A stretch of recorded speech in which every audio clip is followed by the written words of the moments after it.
of housekeeping, please turn off your mobile phones, put them on silent. And also for our speakers, there are two podiums on the platform. You will have the option of selecting the podium that is closest to where it is that you're seated.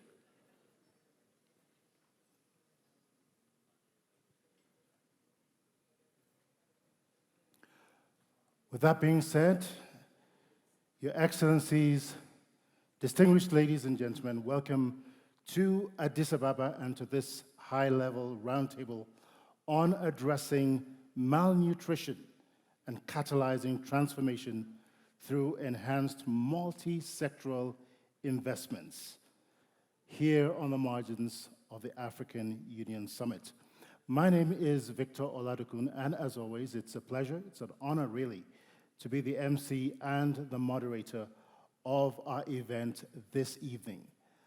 We do have live streaming going on the African Development Bank Group's Vimeo and YouTube channels, in case you're trying to tune in internationally or from anywhere around the globe. We do have live stream going on as we speak. It's late in the evening, there's much to cover, and it is a packed house, so welcome everybody. My name is Victor Oladokun once again, and it is my pleasure indeed to be your MC. Now, for those who may not speak English or French, we are providing interpretation services in Arabic, in English, as well as Portuguese and French. So if you do not have a translation headset, please raise your hands, and I'm sure one will be made available to you. Before we begin, we indeed are grateful and indebted to our lead partners, the Kingdom of Lesotho, our event host, the African Union Commission, and the African Development Bank Group, and to several partners, including the African Leaders for Nutrition, ALN, Big Win Philanthropy, FAO, Nutrition International, and the Bill and Melinda Gates Foundation. Well, here with us today, we have heads of state and global thought leaders. And one of the things they all have in common is their passion for combating stunting and malnutrition.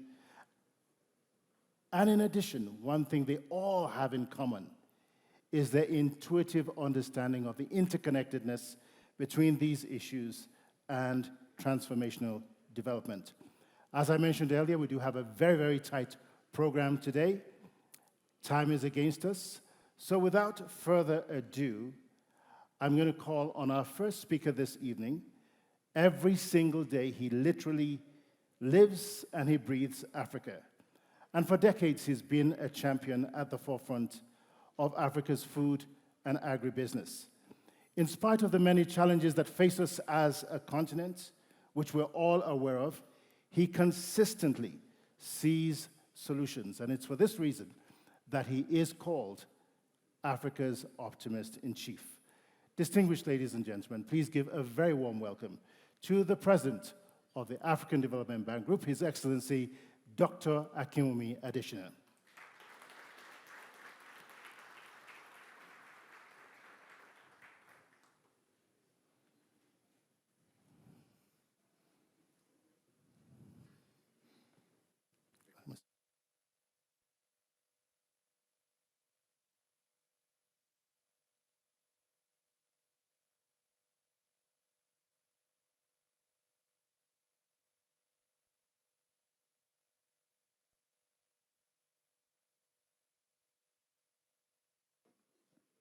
Hello?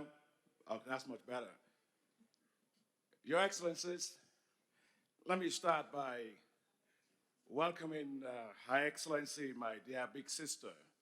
You know, whatever you do in life, you have to have big sisters that take care of you, especially when you have cold. Even big sisters can fix it. Her Excellency, President Sahle-Work Zewde, the President of the Republic of Ethiopia. Your Excellency, Prime Minister, Right Honorable Prime Minister Samuel Matekare, my dear brother. my dear sister, Jamie Cooper, the chair and the founder of Big Wing Philanthropy. Your Excellency, also, it's good to see you. I haven't seen you in a long time. Welcome and thank you. Your Excellencies, everybody, welcome to this meeting.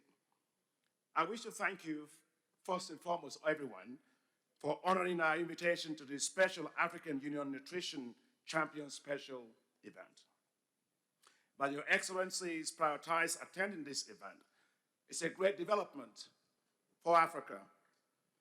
I wish to first and foremost thank His Majesty, King, let's say the third of Lesotho, for hosting this event as the African Union Champion for Nutrition. His Majesty has provided exceptional leadership in convening African heads of state and governments to rally around tackling malnutrition in Africa. Please let's give it to him. He's doing an incredible job in this. The African Leaders for Nutrition, which is supported by the African Development Bank and the Big Wing Philanthropy in partnership with the African Union Commission, has enlisted 14 heads of states and governments to address malnutrition. Thank you to my sister and friend, Jamie Cooper, the founder and chairperson of the Big Wing Philanthropy, for your partnership on this agenda. Malnutrition and stunting of children pose huge development challenges for Africa.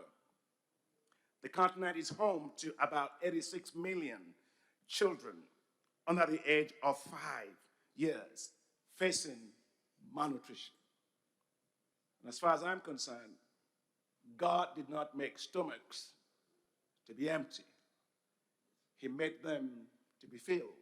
There's absolutely no justification for any kid in Africa to go to bed hungry. About 63 million children are stunted. Over 12 million of them are overweight, and 3 million are wasting, meaning that they have low weight for their height. It's been estimated that the continent loses 2 to 3% and up to 16% of its GDP due to malnutrition.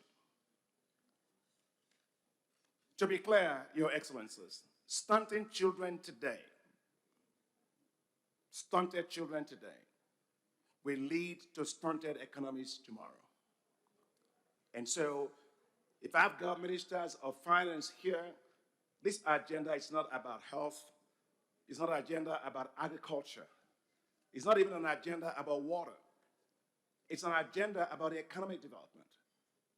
If you have stunted children today, be sure you're going to have a stunted economy tomorrow.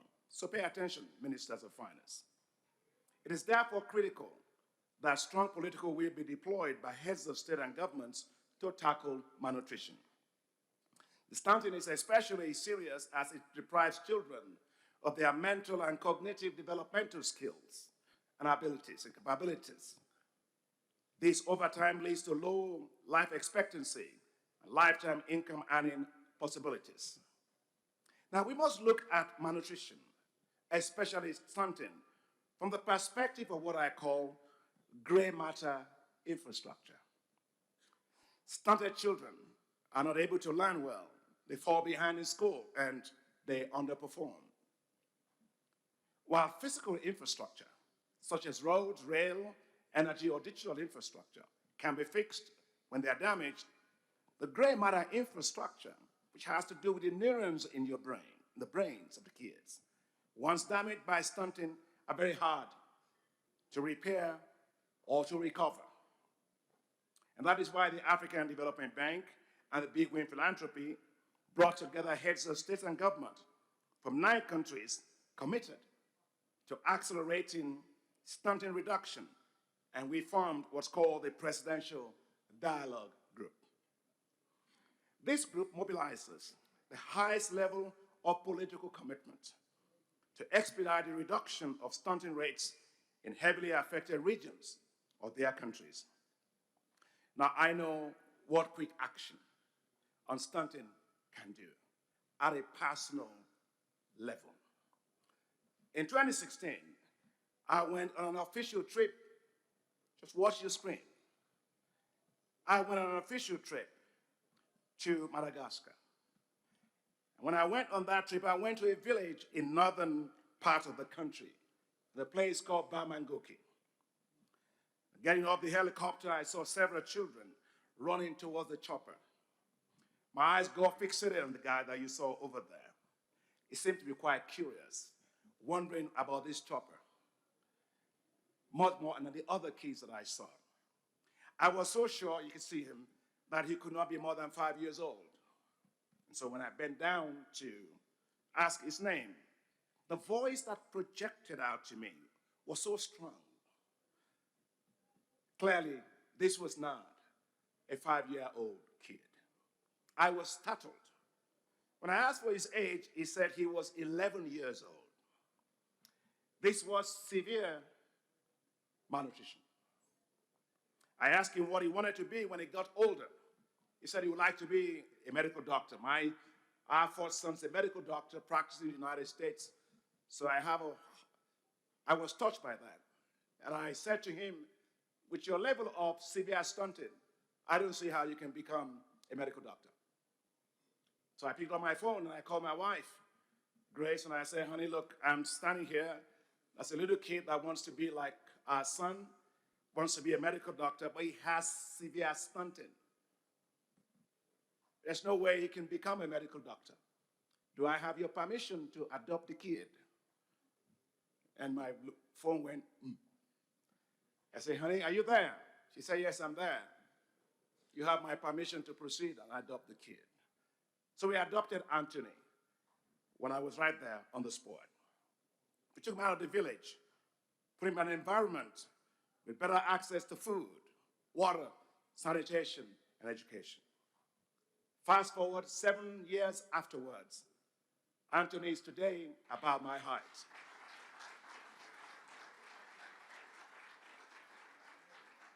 And last month, Anthony was admitted to the medical school in Madagascar. I went to Madagascar. The minister is here to see the president in Madagascar. He was with me. Maybe if you roll it a little bit, that's with him, with the president of Madagascar. That's a little kid out of Bamangoki that I'm talking about today, and I'm so proud of him. So there is hope for millions of kids that are stunted. There are so many like Anthony out there if you can act and act early and act decisively. And that's why we call you here today as elders, as leaders. We have a duty and an obligation and a responsibility to reduce malnutrition and stunting in Africa by 40% by 2025, just 1 year from now. But the situation is not very encouraging globally. Between 2010 and 2022, the global average growth rate reduction for stunting, 1.6%, was 4 times lower than the average level that was expected by that time, 6.08, needed to achieve the global target for stunting reduction by 2030. Your Excellencies, these targets in Africa and globally will not be met unless there is reinvigorated political leadership on stunting. There is a saying, I'm a Yoruba man from Nigeria. My tribe is called Yoruba tribe.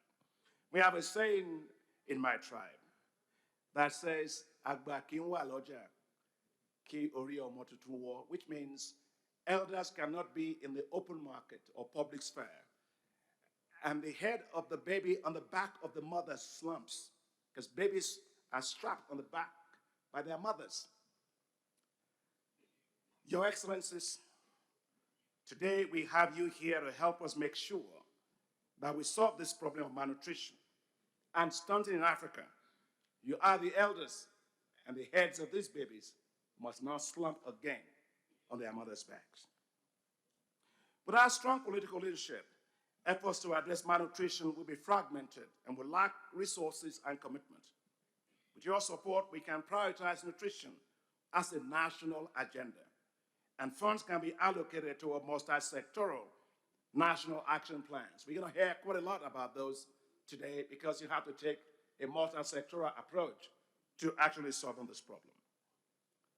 To show the commitment of the African Development Bank to this agenda, we increased our support for multi-sectoral nutrition action plan from $700 million in 2018 to $2.8 billion by 2023, a four-fold increase. Thank you.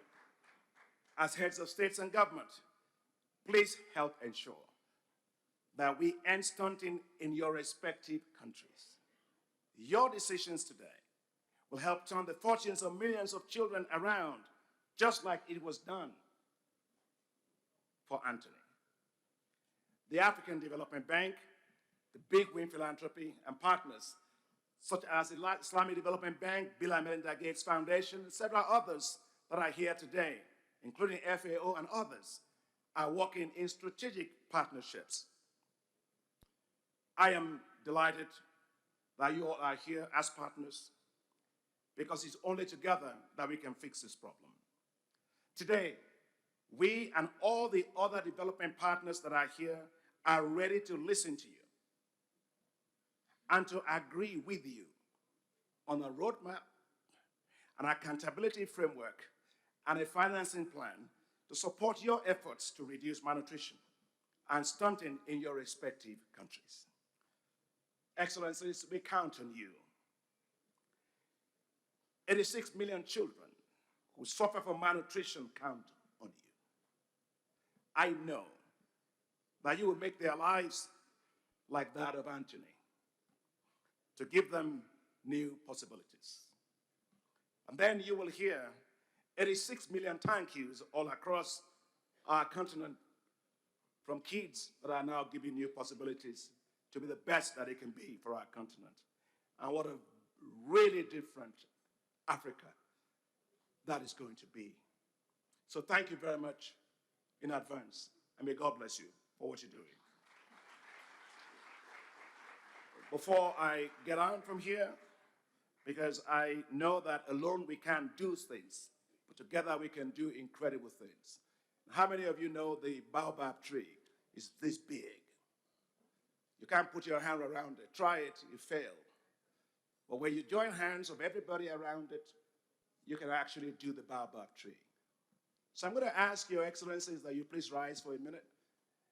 I'm not preaching, I'm not collecting offering or anything, so please just rise for a second, please. Yeah, please kindly rise for 1 minute, just please.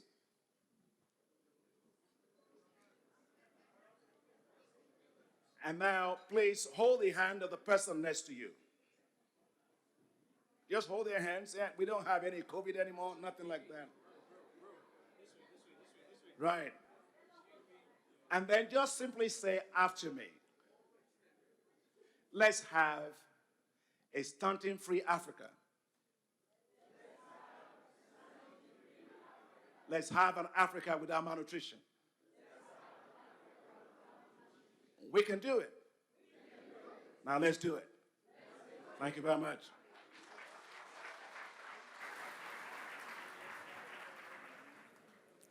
Thank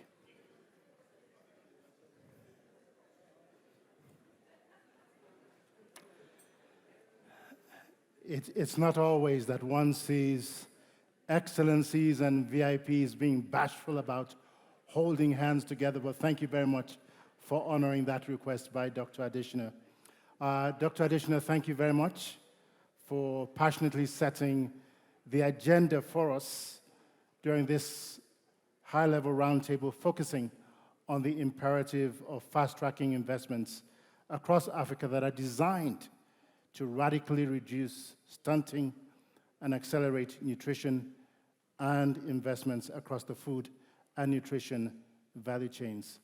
Ladies and gentlemen, I think one of the things that we've just seen from the short presentation that Dr. Adesina made, it wasn't so much about the passionate call, but if there's one thing that we should not miss, it is simply this. Every single one of us in this room, either as an organization, as an institution, but more importantly, as individuals, can make a difference in the life of someone. And that difference has generational consequences. So I think if there's one thing that we need to take away from here, this is not rhetoric. This is not talk. This is a matter of life and death, and a matter that makes a difference for generations to come. Dr. Adesina, thank you for the difference that you've made in Anthony's life. Ladies and gentlemen, please give him a warm round of applause. Thank you very much. Well, for decades, the United Nations Food and Agriculture Organization, FAO, has played a pivotal and visionary role in global food and nutrition. And so we're exceptionally honored to have with us today Mrs. Farai Zimutsi, the FAO representative here in Ethiopia, representing the Director General, Q Dong-yu, who, like Dr. Adesina, shares a lifelong passion for nutrition and for food. As she comes to the podium, please give her an equally warm round of applause.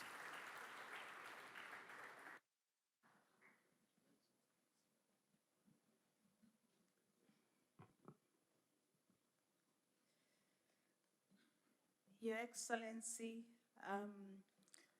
Madam Saleh Work Zewde, the President of the Federal Democratic Republic of Ethiopia, the Prime Minister of the Kingdom of Lesotho, the Right Honorable Ntatem Matekane, the President of the African Development Bank, Dr. Adesina, heads of state and government that are gathered here, heads of international organizations and development partners, distinguished ministers, ladies and gentlemen, good evening. It is my singular pleasure and honor this evening to be standing in the shoes of my Director General, Mr. Q Dong-yu, who is unable to attend this very important meeting due to other commitments elsewhere in the world.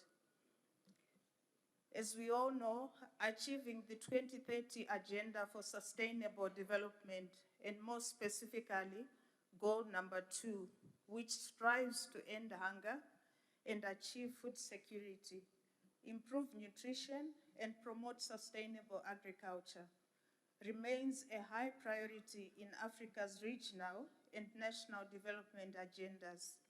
However, despite some progress that has been made in parts of the continent, Africa is facing serious food security and nutrition challenges. The evidence shows us that hunger has been worsening considerably since 2019, and Africa is neither on track to meet SDG 2 nor to meet the Malabo commitment to end hunger by 2025. With only 6 years left to achieve the SDGs and only 1 year left to achieve the Malabo targets, it is inconceivable and highly unlikely that Africa will meet these commitments and therefore the continent's aspirations. An estimated 282 people were undernourished in the continent in 2022. And according to the latest UN report of 2023 on the state of food security and nutrition in the world, figures show that among under 5 children, 59 million suffer from stunting and 14 million suffer from wasting. Today, there are more stunted children than 20 years ago, and Africa is the only region whose stunting figures are on the rising trend. In addition to hunger, millions of Africans suffer from widespread micronutrient deficiencies.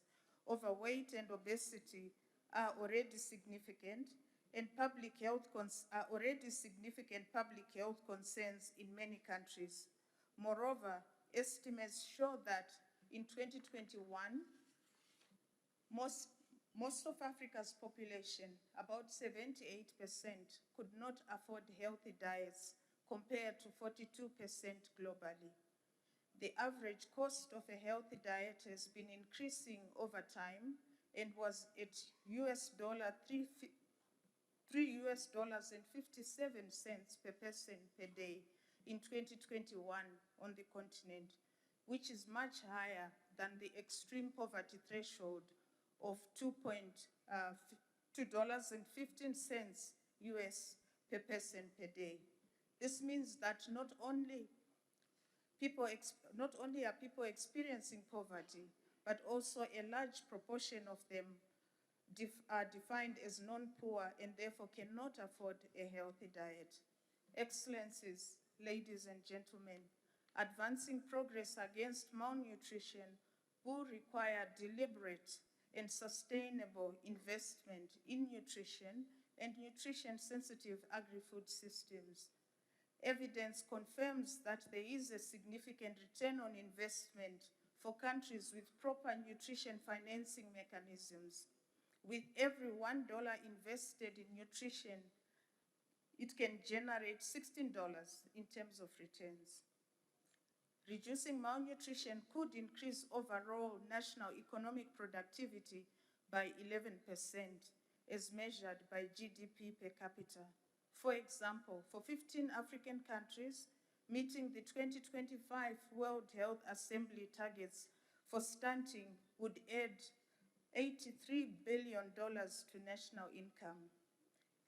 As was made clear by the previous speaker, fighting malnutrition makes economic sense.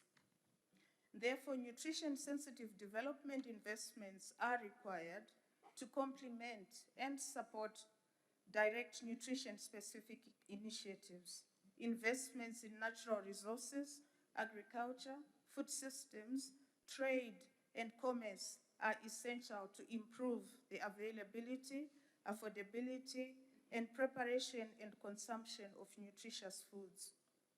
These investments may come from international financing institutions, international organizations, multilateral agencies, and public resources at the country level, and even from farmers themselves and the private sector.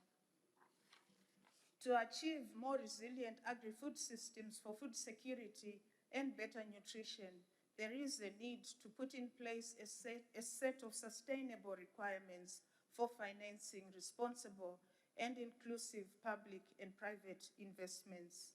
Excellencies, ladies and gentlemen, FAO would like to appreciate the efforts of His Majesty King Lesia III of the Kingdom of Lesotho, who is the African Union Nutrition Champion and FAO Nutrition Ambassador.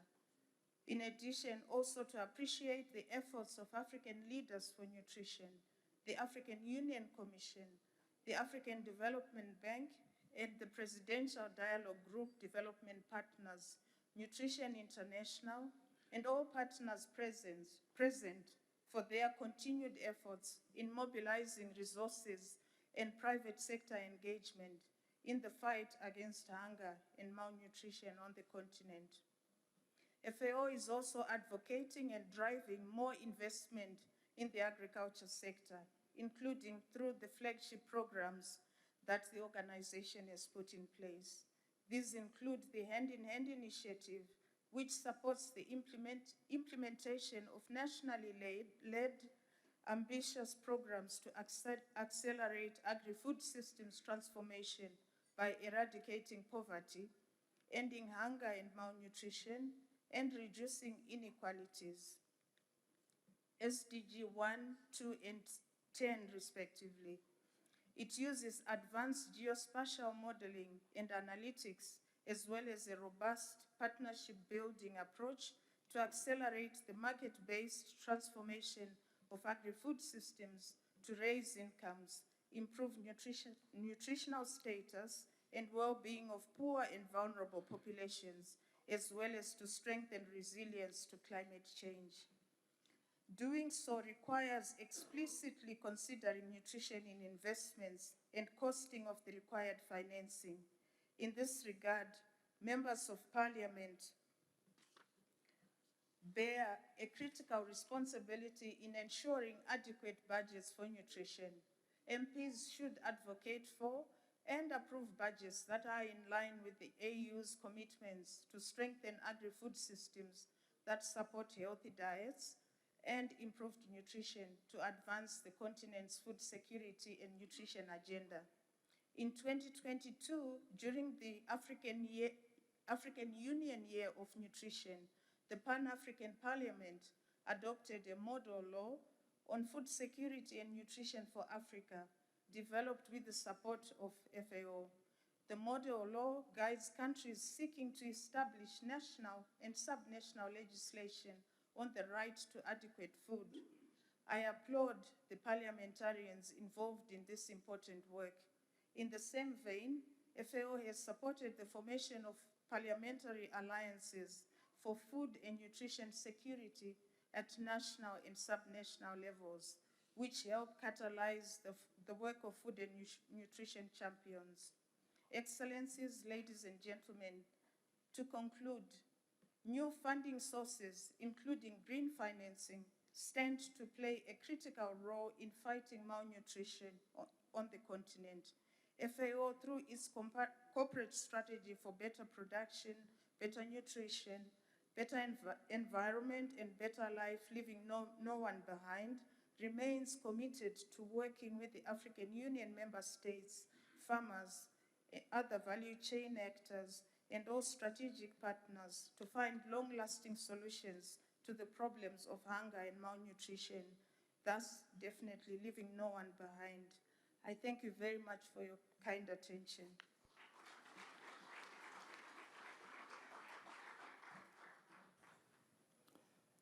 Thank you very much.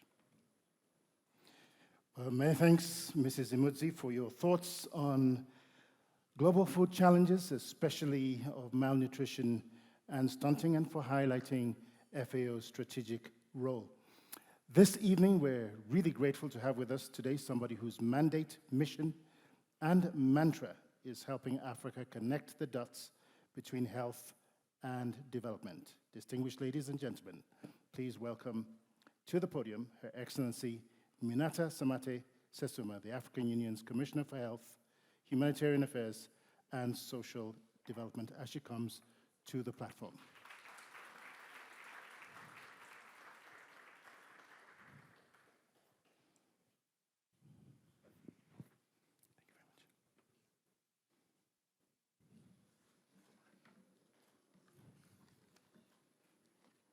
Je vais aller en français. Bonsoir, mesdames et messieurs. Peut-être ceux qui ne parlent pas français, je leur laisse un peu de temps pour prendre les micros. Je vais aller en français.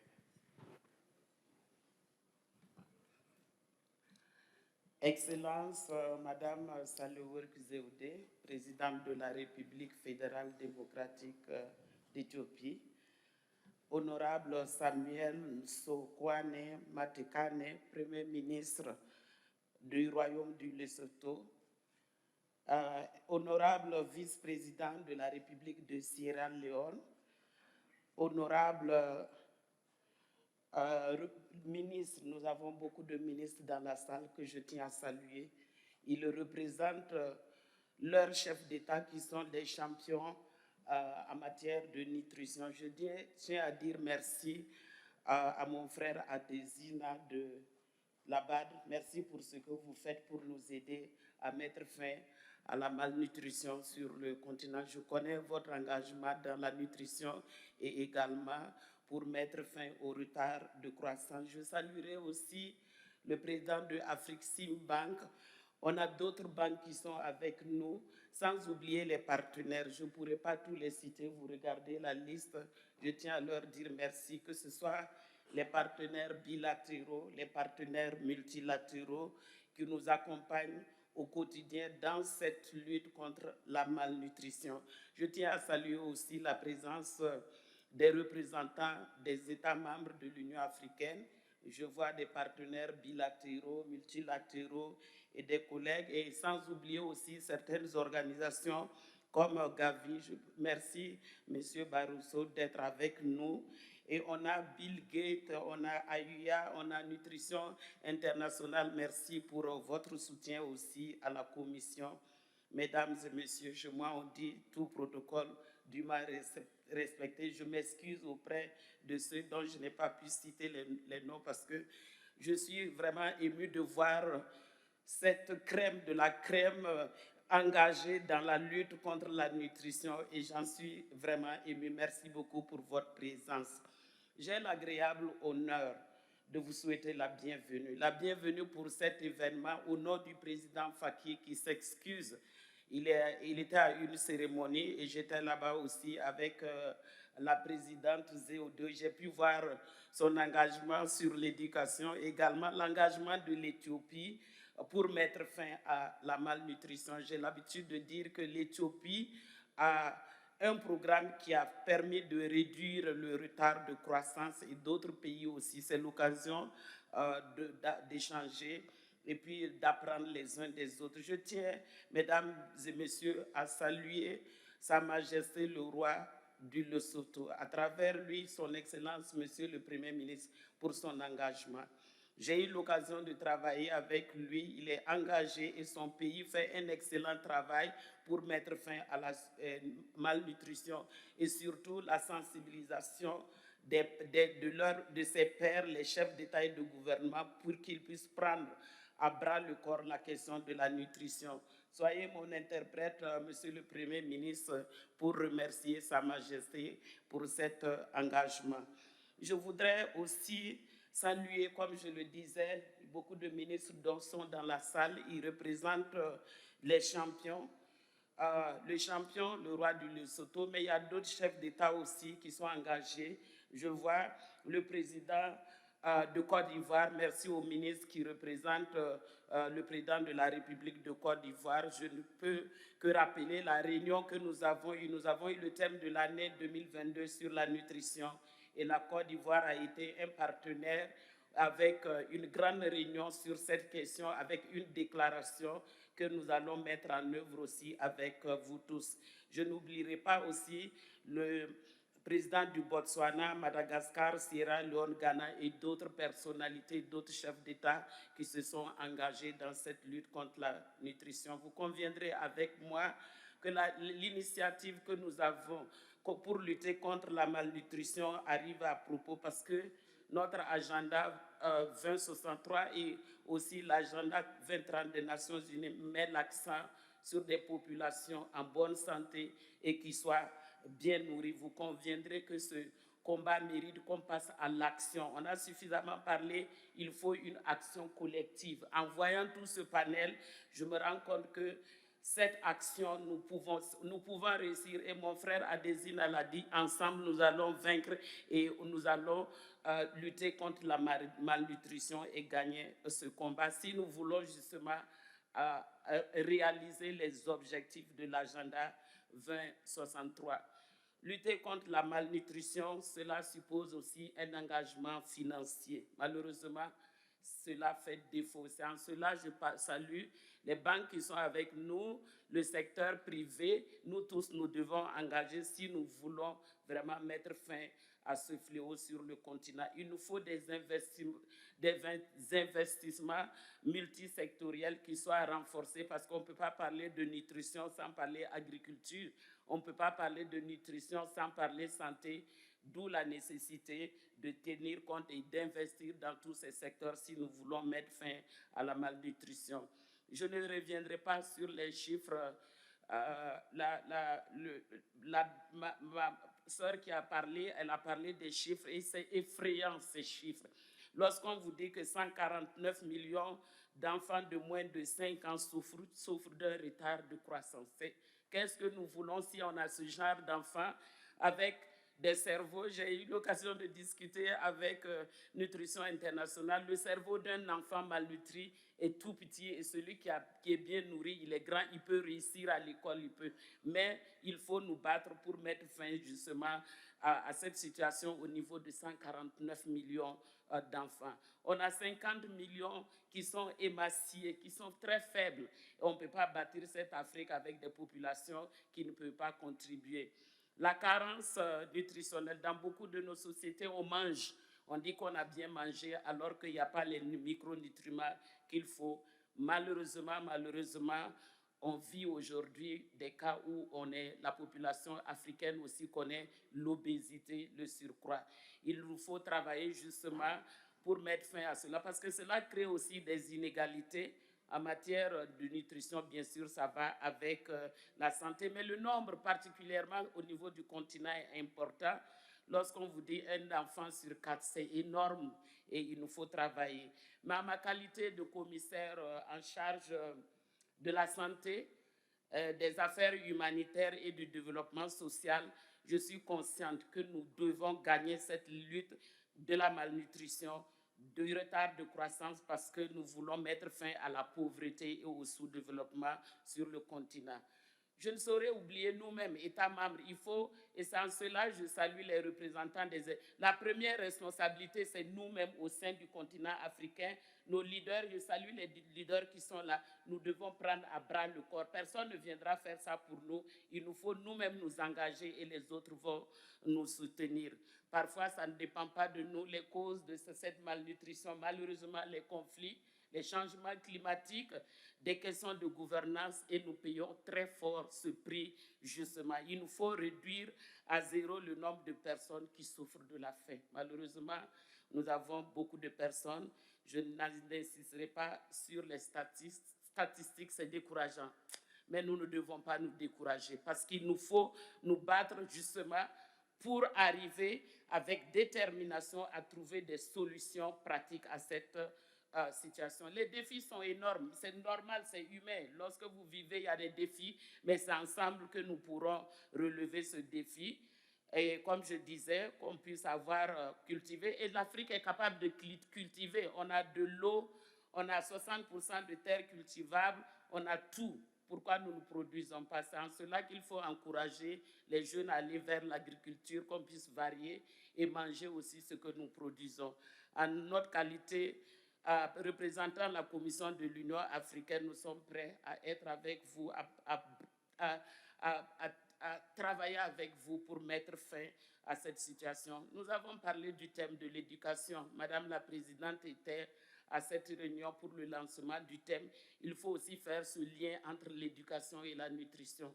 Je vois les school feeding et particulièrement pour les filles. On ne le sait pas, mais les filles ont des problèmes de malnutrition liés même à leur qualité de fille, parce que nous avons des contraintes, nous femmes, que les hommes n'ont pas, et cela crée une malnutrition. Dans cette lutte, nous ne devons pas oublier cette frange de la population et puis les femmes.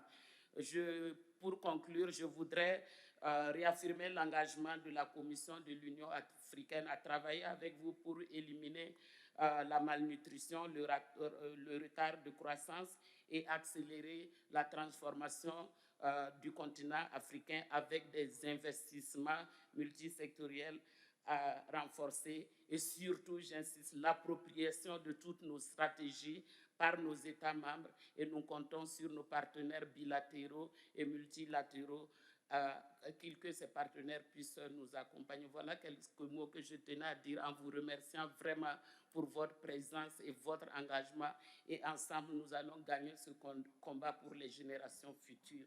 Merci beaucoup.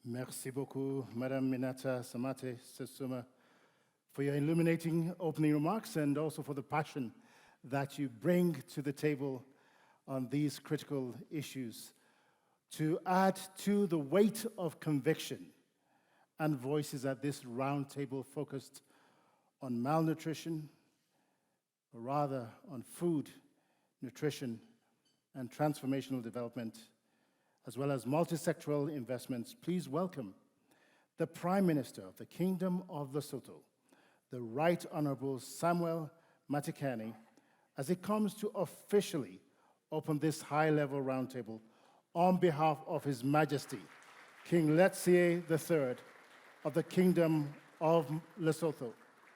And we're so grateful to the Kingdom of Lesotho for playing a critical role in convening this high-level roundtable. Your Excellency, the podium is yours. Thank you very much.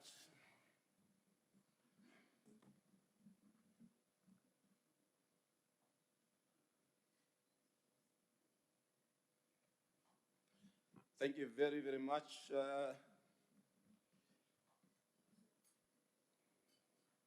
Your Excellency, President of the Federal Democratic Republic of Ethiopia, Madam Sahle Workzwede,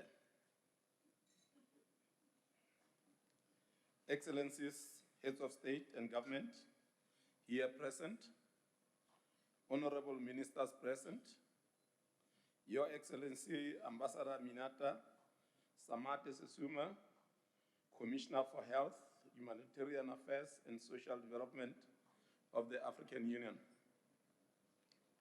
Dr.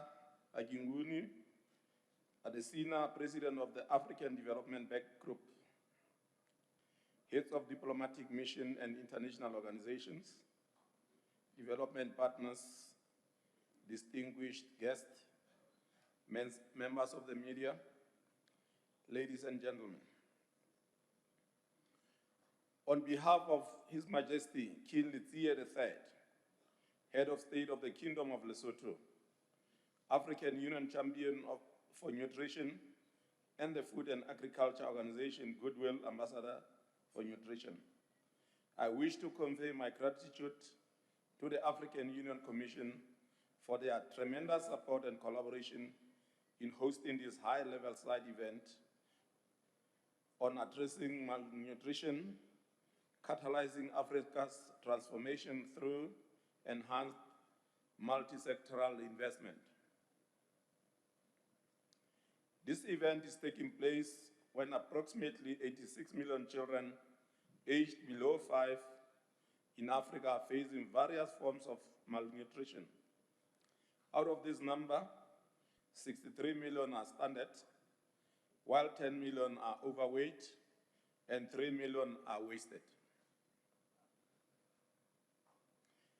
The findings of the cost of hunger in Africa, COHA, studies have shown that malnutrition has far-reaching implications, not only on individual health, but also on societal progress, hindering educational attainment and diminishing work productivity, with many African countries losing around 1.9% to 16.5% gross development product, GDP, annually. The cost of a healthy diet of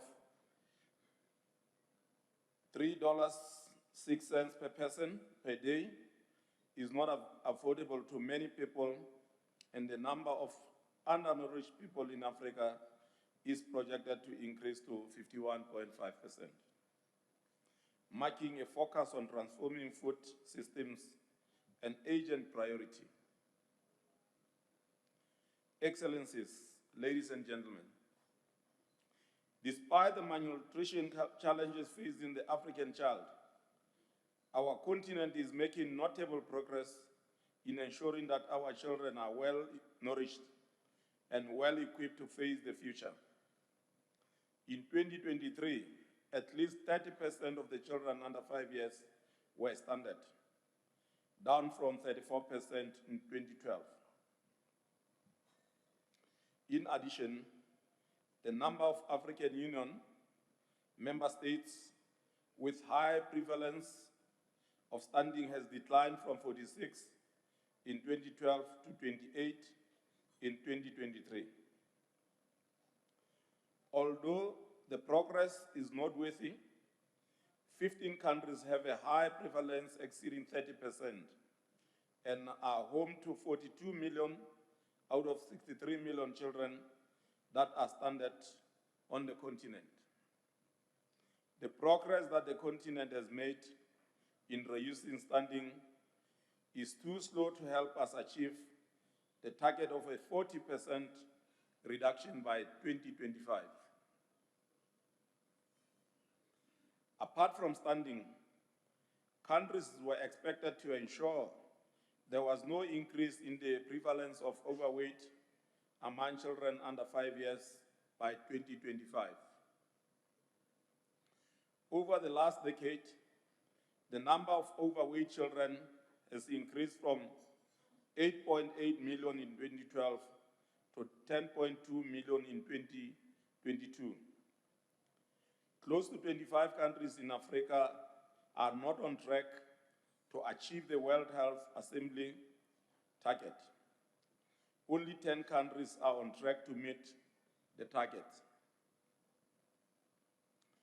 With regard to reducing wasting, 19 AU member states are on track to reduce and maintain childhood wasting to below 5%.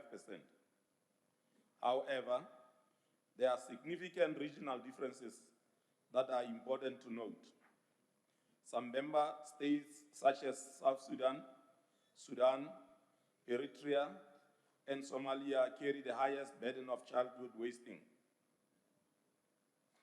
In the same token, the prevalence of anemia has increased beyond the baseline level of 2012 across 25 AU member states over the last decade. About 122.7 million women aged between 15 to 49 years in Africa suffer from anemia. The West African region carries the highest burden, with 47.3 million women aged between 15 to 49 years are affected, followed by the East Africa with 33.8 million. Tackling anemia among adolescent girls and women aged between 15 and 49 years is key to bringing forth healthy and well-nourished children. I call upon all AU member states to embrace a multi-sectoral approach to addressing anemia that moves beyond addressing iron deficiencies and includes other direct causes and risk factors, such as chronic diseases and inherited red blood cells disorders. Excellencies, our commitment as leaders remains a pivotal pillar in driving policy and legislative actions to tackle malnutrition. Member states need to adopt stronger policies and increase financing for nutrition in order to turn the tide of malnutrition and secure the future of our children.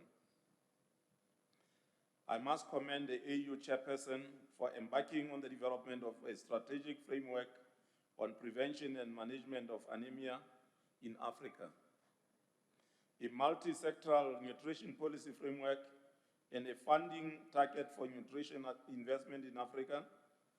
These strategic documents will guide and guarantee domestic resource allocation for nutrition programming.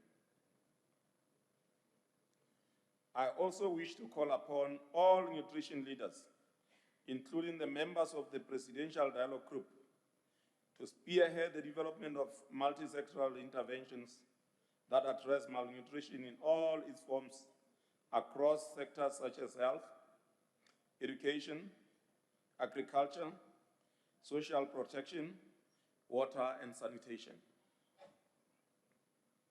The AU theme of the year, with a focus on education, presents yet another unique opportunity for member states to drive increased integration of nutrition within the education sector. I further call upon leaders to remain committed and strive for full implementation of all political declarations on nutrition that were made in 2022 and 2023. Excellencies, to maintain the momentum created over the years, during the AU Year of Nutrition and the initial decade of implementing the Agenda 2063, I urge AU member states to take advantage of forthcoming moments such as the World Health Assembly, Scaling Up Nutrition Movement Global Gathering, and the Nutrition for Growth meetings that will be held later this year, to refocus and recommit increased investment towards tackling malnutrition. I wish to conclude by calling on AU member states to share lessons learned in addressing malnutrition as a way to fast-track the achievement of the global and continental targets on nutrition by using data and evidence to inform investment decisions and ensure member state-level accountability. I look forward to a very fruitful engagement during this high-level forum. I thank you.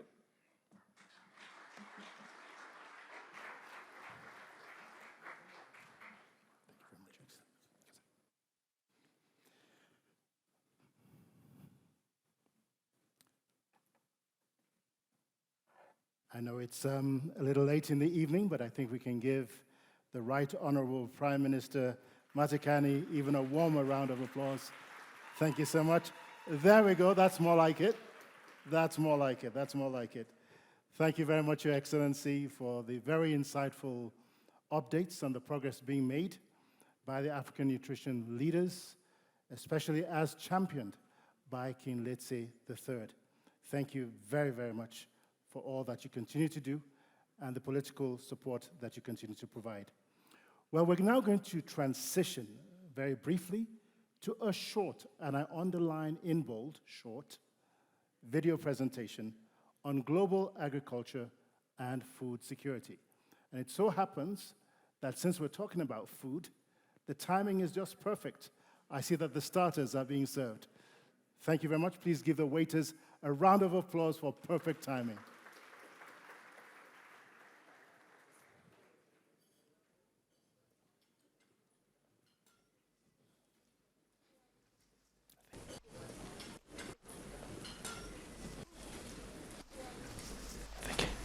Nama nembazi ejitonze bakwanja yako yafe kumabala mukubomba so engombe mulando kwa chali chepero wakweli ngikubomfya na makasi ukubomba okulima na makasi baka skulu mwashitisha mwa bomfya ko mpia mwa shira ko baka skulu ma uniform tishatu wafa muri yo shira wafa ngombe kwena palino study mingana ashikana wo shiri 8 kuri mo kuchali kwa ko shiri 4 ngombe eshafwa so twashala nengombe shinga shitatu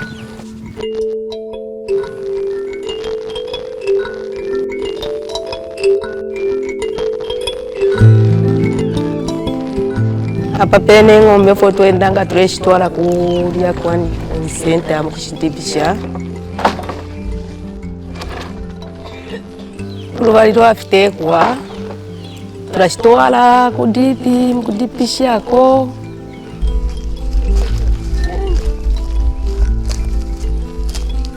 kabiri ngombe kutishaikala bwino muku twafuwa kwenu mwatwafuilisha kupa kuti shatwaliro ngombe.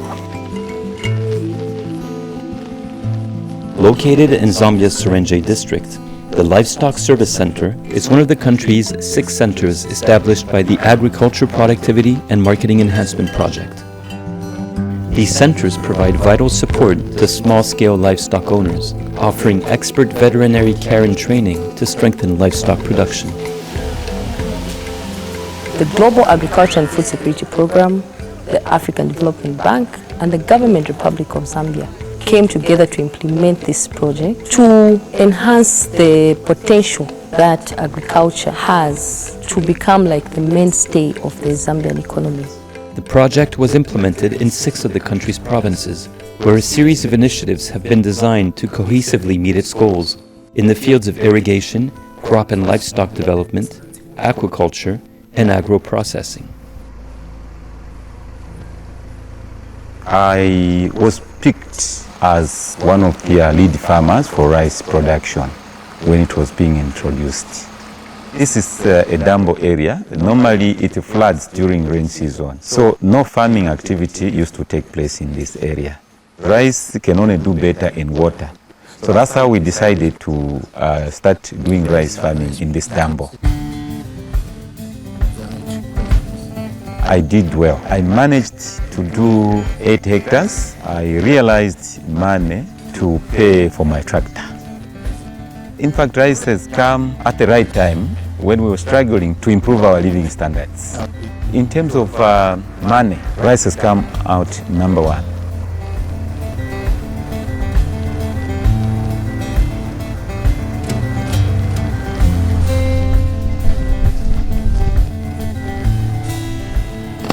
Historically, cassava has been grown here as a major staple food. It's only grown for our own home consumption. It's really difficult for us to process the product that we can sell outside.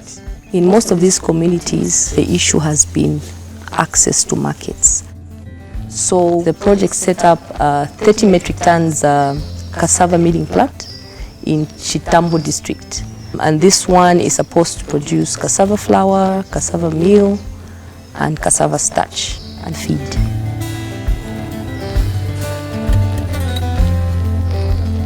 With the establishment of the cassava milling plant, farmers have a ready market within their vicinity. It's quite promising that the cassava that we produce will now be on demand by the other markets. The other source of income that used to be here was fishing. There was a time when fish was depleted in our main river, Luomba River. Later, it was mentioned to me that there was a training for fish farming.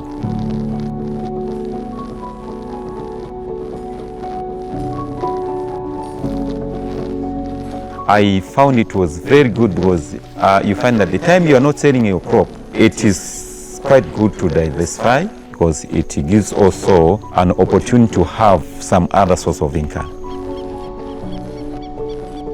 You know, the way you see my farm is not what it used to be previously.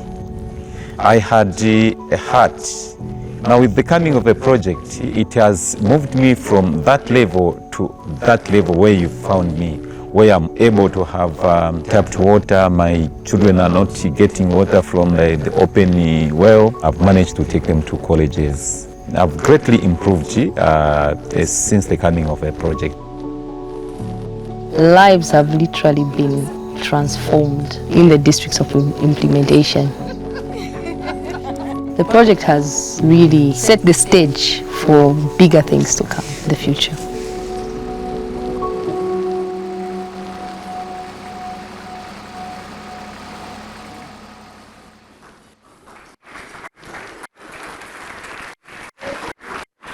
And all across Africa, we are making a difference.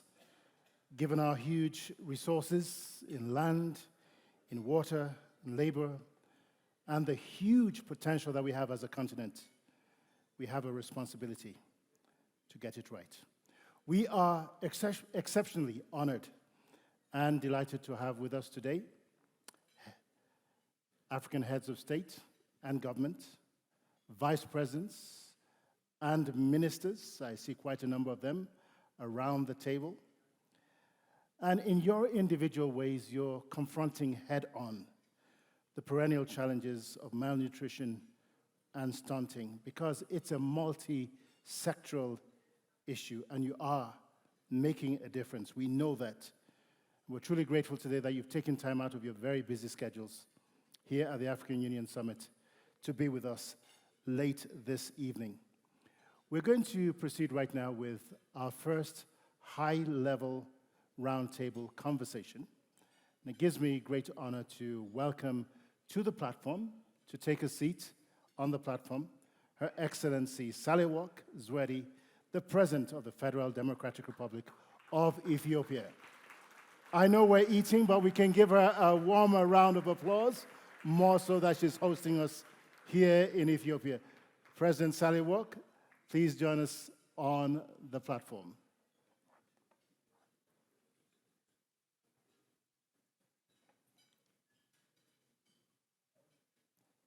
Give her a warm round of applause, please.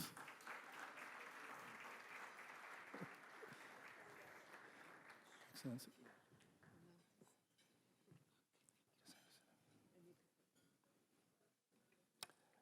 And Her Excellency Sahle-Work will be joined by His Excellency, the Vice President of Sierra Leone, the Honorable Julde Jallow. Thank you for being with us. And if you could take a seat just to the left of President Zewde, that'd be great. But thank you very much for honoring our guests with your attention this evening. I think what I find astounding the most about the report is the fact that across 240 districts all across Ethiopia, 22 million children have been impacted. So for those in the audience who have similar challenges in their own countries, what would you consider to be the critical success factors that have helped Ethiopia accelerate its fight against malnutrition? Thank you very much, Victor. I'm happy to be with you, but it's always difficult to stand between a meal and other activities. So I'm sorry to be standing here in between your dinner and the panel. But nevertheless, I'm happy to participate in this session because I have been involved for quite some time in this process. I remember with the ADB back in 2019 on the margins of the General Assembly of the United Nations. I think it's a good opportunity for us in Ethiopia to talk about the success story this program that you have is called the Sekota Declaration. Sekota is a city in the northern part of Ethiopia where this has been launched. It was launched in 2005, and it was a 15 years program to end, stunting by 2030. That was the ambition that we had. And so this is how, it's a bold commitment that the government at that time took. It has 3 phases.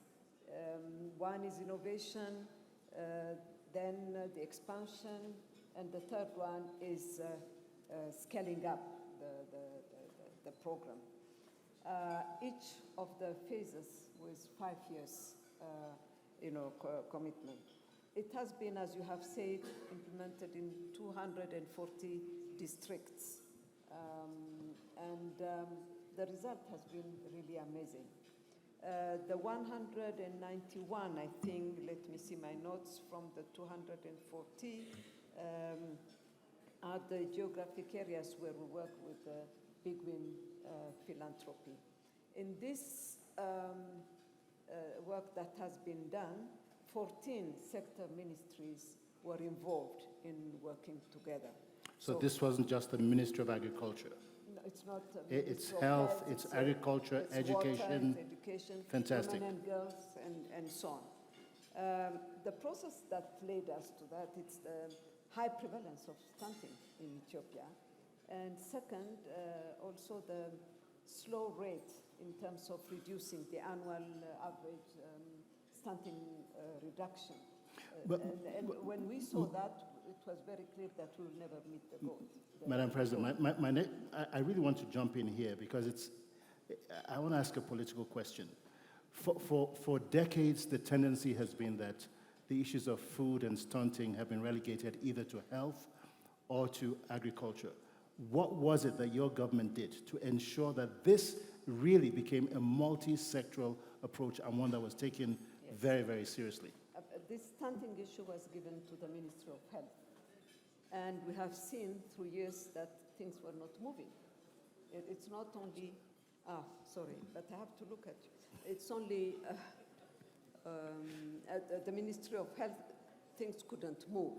And as I said, the rate was in fact not reducing, if not going up. So we had to have this sectorial, multi-sectorial approach.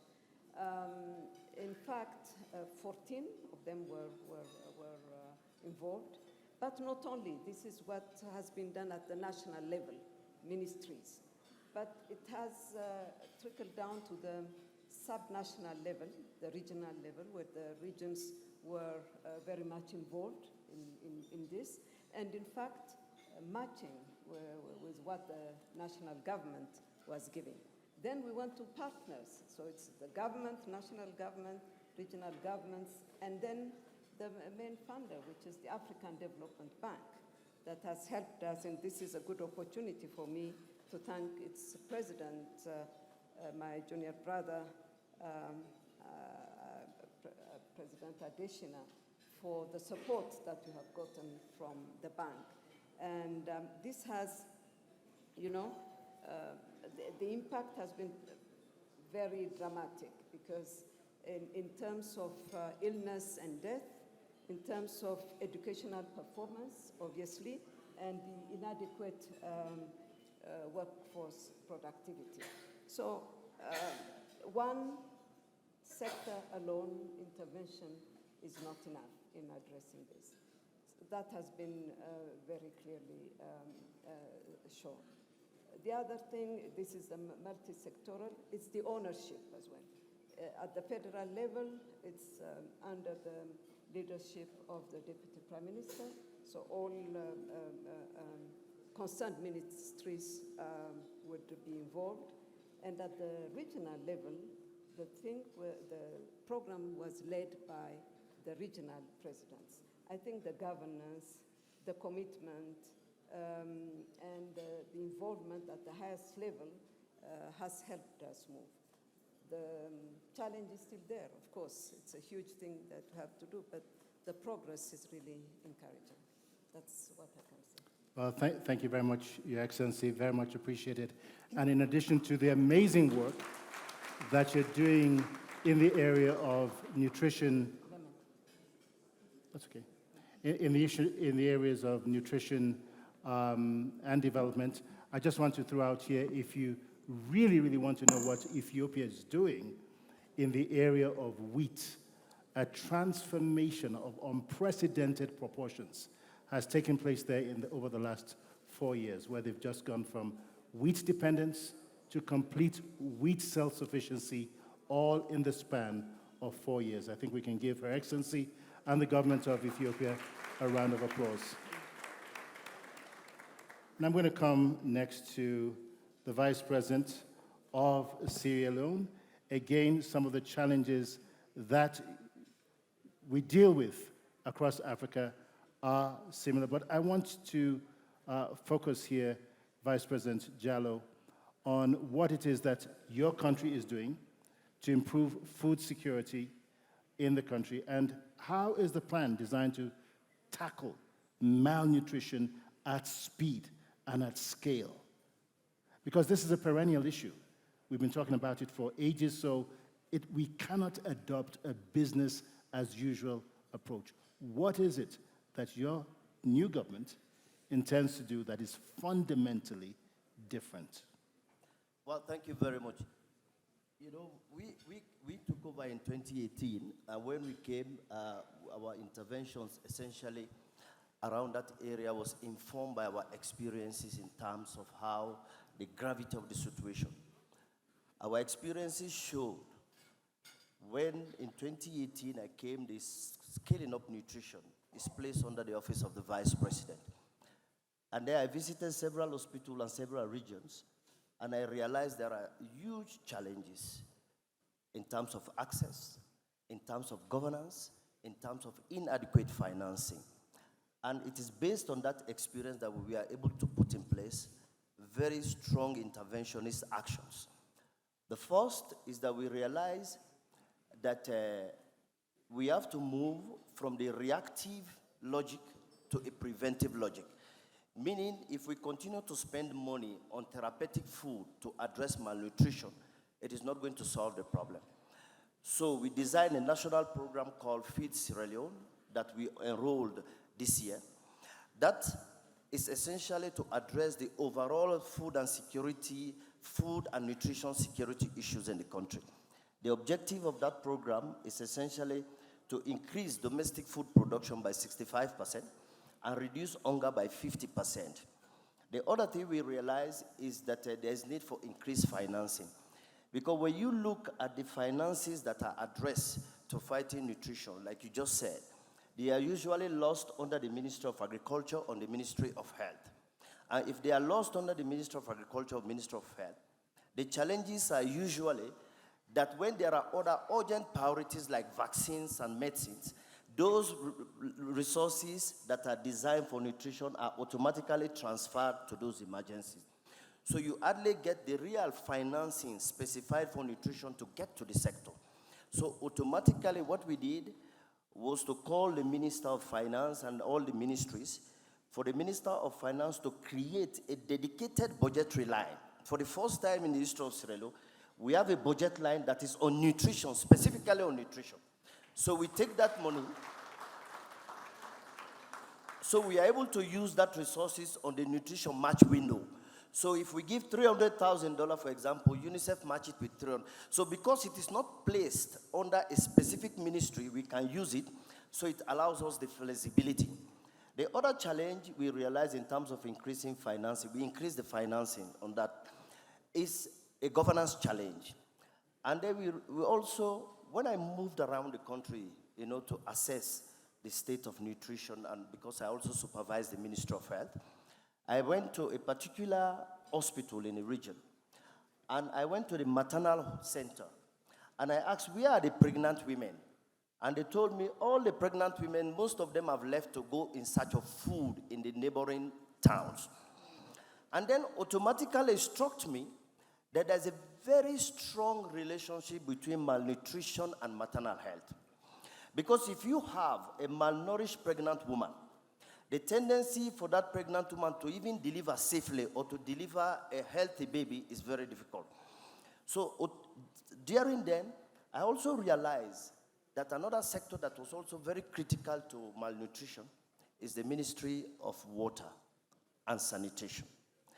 Because if you increase wash facilities, you are also going to increase the nutrition rate. We also came to realize that in all of this, the Ministry of Finance is also very important. So we established a multi-sectoral team in the Office of the Vice President to make sure that we don't only limit ourselves to the scaling up nutrition partners that involve national and development partners, but within government itself, I have critical ministers that pay attention to nutrition issues.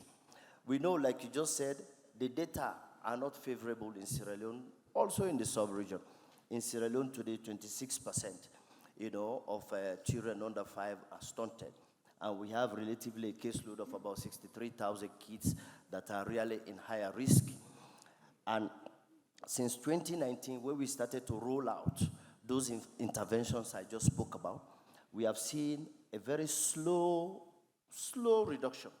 We moved in 2019 from 29% to 26% today where we are. It is 3%. It is still very, very slow. In addition to that, we have also decided that another critical factor in all of this is information. We wanted to have the right data. We wanted to gather data. So for the first time in 2021, we roll out a national nutrition survey, so that from this survey, we get data, and so that decisions that we make are going to be informed by data. We also established the multi-sectoral information gathering and data dashboard in 2023 to enable all partners, national development partners, also to report directly to this dashboard so that we get first-hand information about what is unfolding there. But like I said, the critical factor in terms of investment I see in nutrition is not only to invest money to buy food, like therapeutic food, or to improve nutrition clinics that we have established right across the country, but also there's a need to invest as well in the policy and governance line. What does that mean? It means sometimes we make a lot of commitment. Like, for example, in Sierra Leone, we have 10 nutrition for growth commitment. 2, it's on stunting. The other remaining 8 is on governance and financing. So, but the focus, our experience in Sierra Leone have shown that even the governance architecture, how it functions, how it responds to addressing nutrition is critical. Because you can have fantastic commitment, but they cannot be translated into tangible results on the ground if you also don't invest in how you approach, in the methodology, how you approach this, by bringing all the critical ministries. So that is what we have been doing so far. And like I said, our focus is to be on the preventive mode. Increase food production so that at least we are able to tackle it hands-on. But there are still challenges. Thank you very much, Vice President. Absolutely, innovation is key, policies are key, but implementation is much more important. As Dr. Adishna likes to say, stomachs were designed to be fed. But we do know that the issue of malnutrition is a perennial one.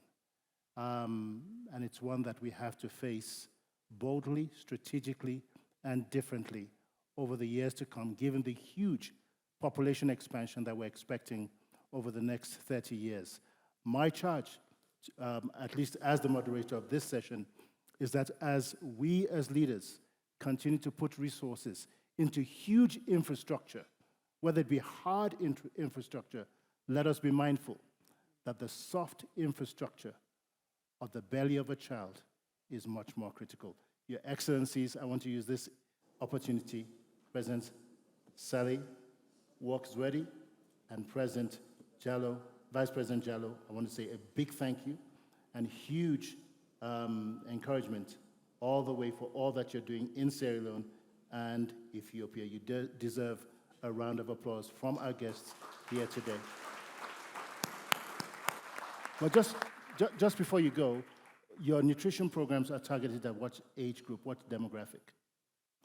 Well, the survey that we conducted so far, the focus, like I told you, within the Feed Sierra Leone program, is to increase food production. What's the age demographic? The age demographic for nutrition.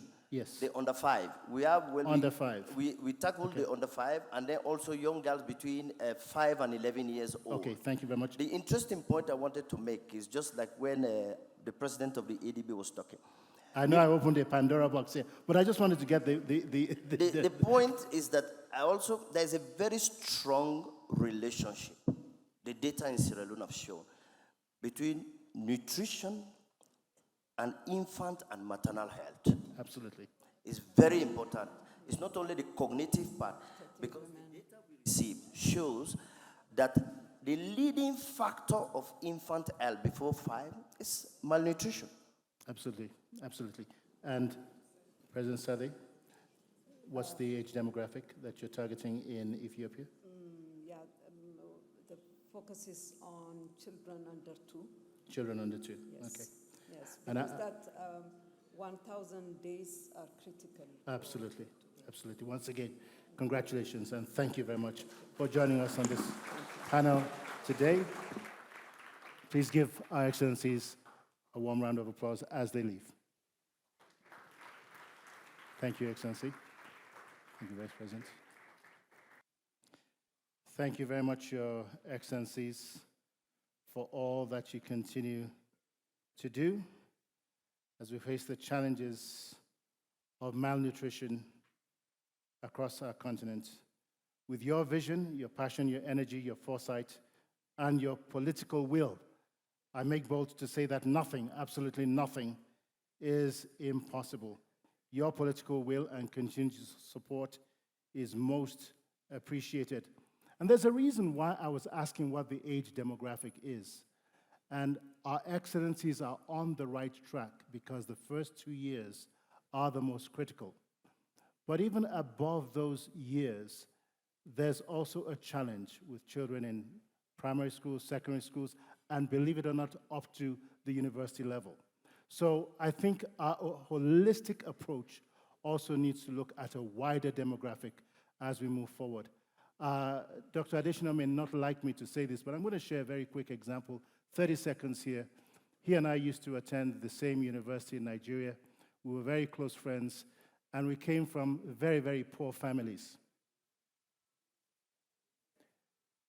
We came from very poor families that could barely afford to keep us in university.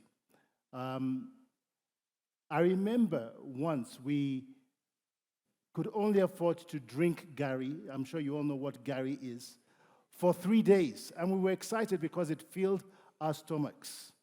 But on the 3rd day, I noticed that Dr. Adesina's eyes were bulging, and so too were mine. Your Excellency, thank you very much. I noticed that our eyes were bulging. And safe to say, in a very short period of time, we were suffering from malnutrition even as adults. So it's a critical issue and one that I encourage our leaders to give all of your support to, all of your energies to. We're going to transition very, very quickly right now to our second high-level roundtable, and this includes our panelists of senior government ministers who we're glad to have with us today. And each one of them will provide context and country-specific solutions to malnutrition and stunting. So once again, please join me in welcoming our panelists to the platform. I'm going to start with the representative of His Excellency President Bola Ahmed Tinubu, the President of Nigeria, the Federal Republic of Nigeria, represented by the Honorable Minister of Health, Dr. Mohammed Ali Pate, who brings a tremendous amount of experience to this field. Please join us on the platform and take a seat. Dr. Pate will be joined very quickly by Honorable January Mkamba, the Minister of Foreign Affairs, the United Republic of Tanzania. Is he in the room? Yes, no? No? Okay, so we will move along. Second, the Honorable Camelia Rita Namashula, the Minister of Education and Human Development, Republic of Mozambique.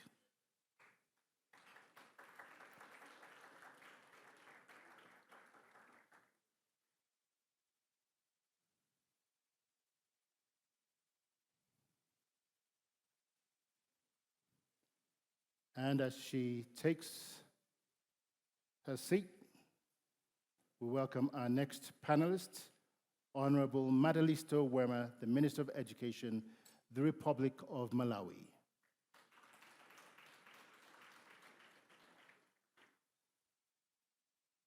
Thank you for joining us.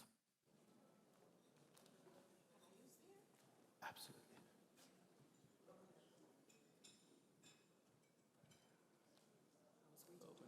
Minister Wema will be joined by the Honorable Nakuchima Wafula, the Cabinet Secretary for Health, the Republic of Kenya.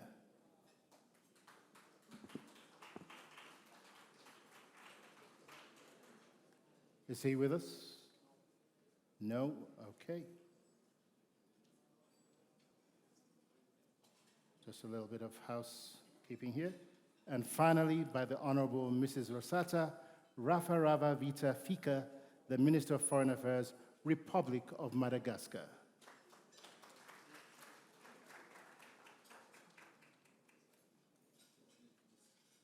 Oh, yes, thank you. One of the things I like about this panel is that it's extremely diverse, and it proves once again that the issue of malnutrition and tackling stunting is a multi-sectoral, multifaceted one. So I'm going to start in the order that you appeared on the platform and in reverse, but let me start with the Honorable Mrs. Rosata Rava Vita Fika concerning Madagascar. Could we kindly have your attention, please? Could we kindly have your attention, please? Could we kindly have your attention? Thank you very much. Honorable Minister, Madagascar was hit with not one, but two cyclones in 2023 that resulted in more than 1.5 million people experiencing food insecurity due to agriculture and infrastructural damage. That was just last year. So how is Madagascar advancing nutrition and managing the aftermath of that crisis? Excellences, Mesdames et Messieurs, je tiens tout d'abord à vous remercier pour l'invitation qui a été faite, présenter les excuses de son Excellence, Monsieur le Président Ange Rajoelina, qui n'a pas pu venir à cet événement. Effectivement, Madagascar connaît, particulièrement dans le sud de la Grande Île, divers épisodes de famine et de sécheresse. La situation dans le grand sud de Madagascar fait que malheureusement notre grande île est connue pour la malnutrition qui y règne. Tout d'abord, j'aimerais aussi présenter quelques réalités qui font que la situation reste difficile, mais en tout cas, plusieurs efforts ont été menés par le gouvernement, à commencer par la mise en place de projets tels que le titre vert. C'est un projet qui consiste à allouer une parcelle de terre à des jeunes porteurs de projets pour qu'ils puissent développer différents projets d'entrepreneuriat agricole. Ensuite, le président de la République a aussi, en mai 2021, établi une lettre de politique pour la souveraineté alimentaire à Madagascar. Et c'est cette feuille de route qui guide les actions du gouvernement en ce qui concerne la lutte contre la malnutrition.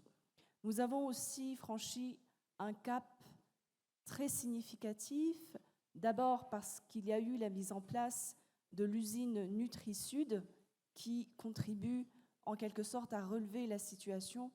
L'usine Nutri-Sud, c'est une usine qui produit des compléments alimentaires. Grâce à la mise en place de cette usine, on a constaté une hausse de 30% du taux de scolarisation des enfants qui se trouvent dans la région en question. Donc il y a eu un certain nombre d'actions très concrètes de la part, d'abord, grâce au leadership de son Excellence, Monsieur le Président de la République, et de son épouse, Madame la Première Dame Mial Radziwiłł, mais il y a aussi derrière tout un travail et une feuille de route qui a été établie. Je ne saurais rester sans préciser que ces différentes actions sont encadrées à travers une politique nationale pour lutter contre la malnutrition, et ceci à travers un certain nombre d'actions qui permettront aussi d'anticiper les différentes phases qui seront encore difficiles. Vous savez, mesdames et messieurs, Madagascar est un pays qui est extrêmement vulnérable aux aléas du changement climatique. Nous avons chaque année plusieurs cyclones qui touchent le pays, des épisodes de sécheresse, des inondations, et donc différents facteurs qui viennent aggraver la situation qui est déjà celle qu'on connaît dans le sud de Madagascar. Nous remercions particulièrement l'engagement du docteur Akinwumi Adesina, qui est venu plusieurs fois à Madagascar auprès des populations vulnérables, qui a constaté par lui-même qu'il y a beaucoup d'espoir par rapport aux enfants à Madagascar, qui peuvent aller très loin dans les études et qu'il faut absolument soutenir. Donc, je ne pourrais pas tout citer comme action ou cadre d'action par rapport au gouvernement et les efforts entrepris par le gouvernement. En tout cas, je peux m'exprimer ici en disant que son Excellence, Monsieur le Président de la République, est extrêmement engagé. Et c'est pour cela, je pense qu'il a le mérite d'avoir été nommé 2 fois champion de la nutrition en Afrique. Merci. Thank you very much, Honorable Minister Rasata Ravavita Fika, for that update on what's happening and the interventions that you're providing in Madagascar. My next question will be to the Honorable Minister from Malawi. Minister Wirima, last year, Malawi experienced severe flooding, just like Madagascar, and experienced severe devastation, particularly in the southern parts of the country. But it's made a very fast recovery since then. What are some of the things that you had to do, put in place, to ensure that you were able to overcome some of the devastation since then? And as you look at that, what's the huge impact on hunger that has been highlighted by the severe weather patterns that we're experiencing across the continent? Thank you very much, moderator. Let me stand on all protocols observed. Malawi, just like most African countries, indeed has not been spared from devastating of all sorts of weather-related disasters.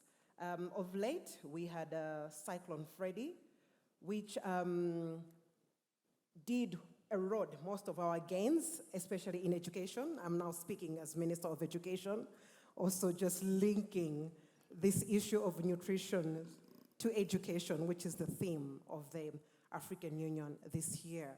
So indeed, it has eroded most of the gains that we have made in education, but also in nutrition. You may say, moderator, that we have recovered quick enough. I, for one, do not think that we have recovered quick enough, but thanks to the visionary leadership of our state president, Dr. Lazarus Martha Chakwera, through which we are making progress in recovery. To say the truth, moderator, most of the progress we've made in recovery is to do with a lot of help that we've gotten through our partners, our cooperating partners. We did have a serious call for help because it was indeed devastating. For us to be able to recover from the gains that we had, we need a lot of money, sums of over 600 million US dollars in education alone. So we have infrastructure such as classroom blocks, wash facilities that have been washed off. But just to answer your question once again, I think the progress that we have made, although I do not think it's fast enough, mostly is to do with the call for help that we want. You may also wish to know, as I did highlight yesterday when we had the Executive Council meeting, that amongst the assistance that Malawi did receive, the Council also rendered help to us. But also, let me be quick to say that before this disaster that we had, I'm making now reference more to the Cyclone Freddy as it was the most devastating, the presidency had already put in mechanisms in place to make sure that the country is food secure. So there's a mega drive now, a big drive of mega farms, knowing that if the country is going to make meaningful progress in food security, we need to scale up on agriculture. So now we've gone back to mega farms. We're doing mega farms in banana, we're doing mega farms in wheat, we're doing mega farms in peanuts, we're doing mega farms in maize, in almost everything. And just also to be quick to say that prior to us attaining the multi-party democracy, I would say the democracy, I think we were doing very well in agriculture. But somehow, somewhere along the way, I think things kind of fell off. But we are fortunate enough as a country that with the visionary leadership of our president, we are going back to basics. We are going back to where we were. And I do believe that I think soon enough, with the help of cooperating partners, but also with the leadership that we have, we are going to make the meaningful progress in food security that we so desire. I submit. Thank you. Honorable Madalisto Wirima, thank you very much for that update. And you certainly have a visionary and very driven president, at least the little that I've seen on television. I get a sense that that is the case.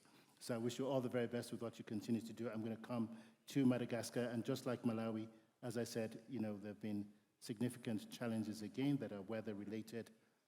But in spite of that, Honorable Namashula, you've also had tremendous success in combating stunting. It is a big problem, it's a challenge, but you haven't been inhibited by those challenges. You're making huge progress. Can you tell us what some of the primary factors are that is driving this government effort and initiative?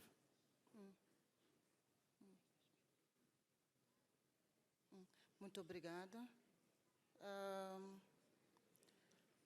Moçambique é, por ironia do destino, o caminho de ciclones. Todos os ciclones passam pelo nosso país. Mas temos superado porque temos apoio e solidariedade não só da União Africana, mas também de todos os povos. Devido à nossa posição geográfica, todos os anos nós temos tido ciclones. Tivemos o ciclone Gombe, ciclone Idai, ciclone Fred. Aqui a minha colega de Malawi falou, ciclone Fred primeiro bateu Moçambique, entrou no Malawi, depois voltou de novo para Moçambique. E aprendemos a criar a resiliência. Mas essa resiliência também criamos por causa do apoio de todos os nossos vizinhos da União Africana. Por isso, queríamos manifestar aqui o nosso agradecimento, não só aos nossos países vizinhos da região, mas também de toda a União Africana. Eu mando saudações do nosso presidente, Filipe Jacinto Nyusi, que neste momento não está aqui presente, mas mandatou-nos para virmos transmitir a experiência de Moçambique. Como é que Moçambique supera? Nós criamos em 2017 o Conselho Nacional de Segurança Alimentar e Nutricional, que faz a monitoria periodicamente, 3 vezes por ano, como é que nós estamos em termos de segurança nutricional. Nós temos a época chuvosa que inicia em outubro e tem o seu pico em janeiro.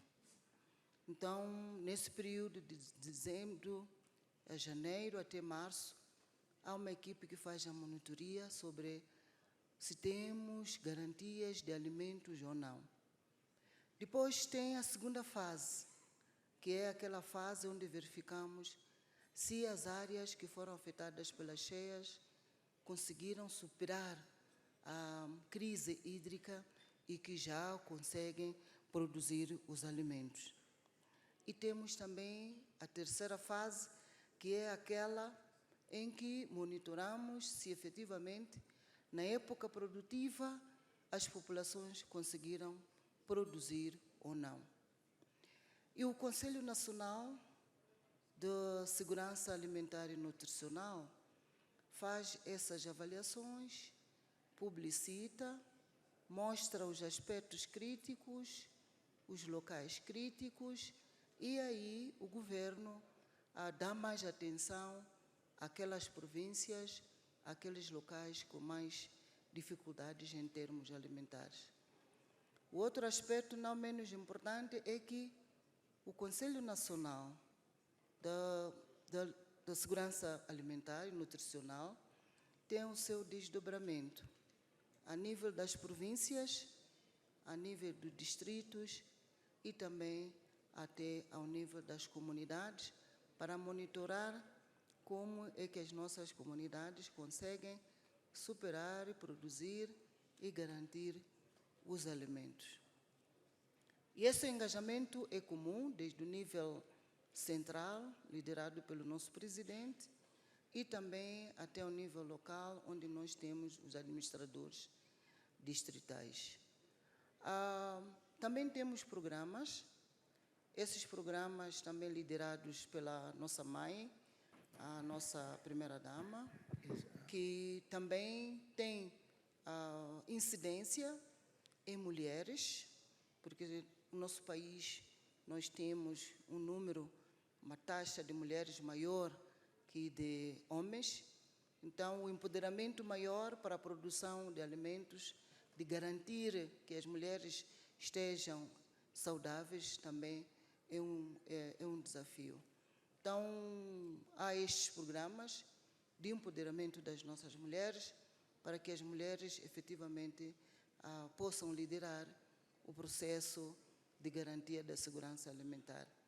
E também temos nos nossos postos de saúde programas de educação de mulheres, porque o nosso país é muito produtivo, que ensina as mulheres como combinar os alimentos que têm em casa para garantir que as suas crianças sejam nutridas. A nível das nossas escolas, também temos programas de alimentação escolar, principalmente naquelas zonas onde se nota que temos maior número, principalmente nas zonas rurais, das províncias de Nampula, da província da Zambésia e da província de Cabo Delgado. Então, temos esses programas de alimentação escolar para garantir que os nossos meninos com idade até 5 anos possam ter uma alimentação quente ou papas quentes, bem nutridas, que ajudem a que eles possam ter melhor aprendizagem. Então, esta é a nossa experiência de uma organização estrutural que permite fazermos o acompanhamento devido à vulnerabilidade que o nosso país tem. Muito obrigada. Thank you very much, Honorable Minister. The 3 M's of Madagascar, Malawi, as well as Mozambique facing similar problems of climate change.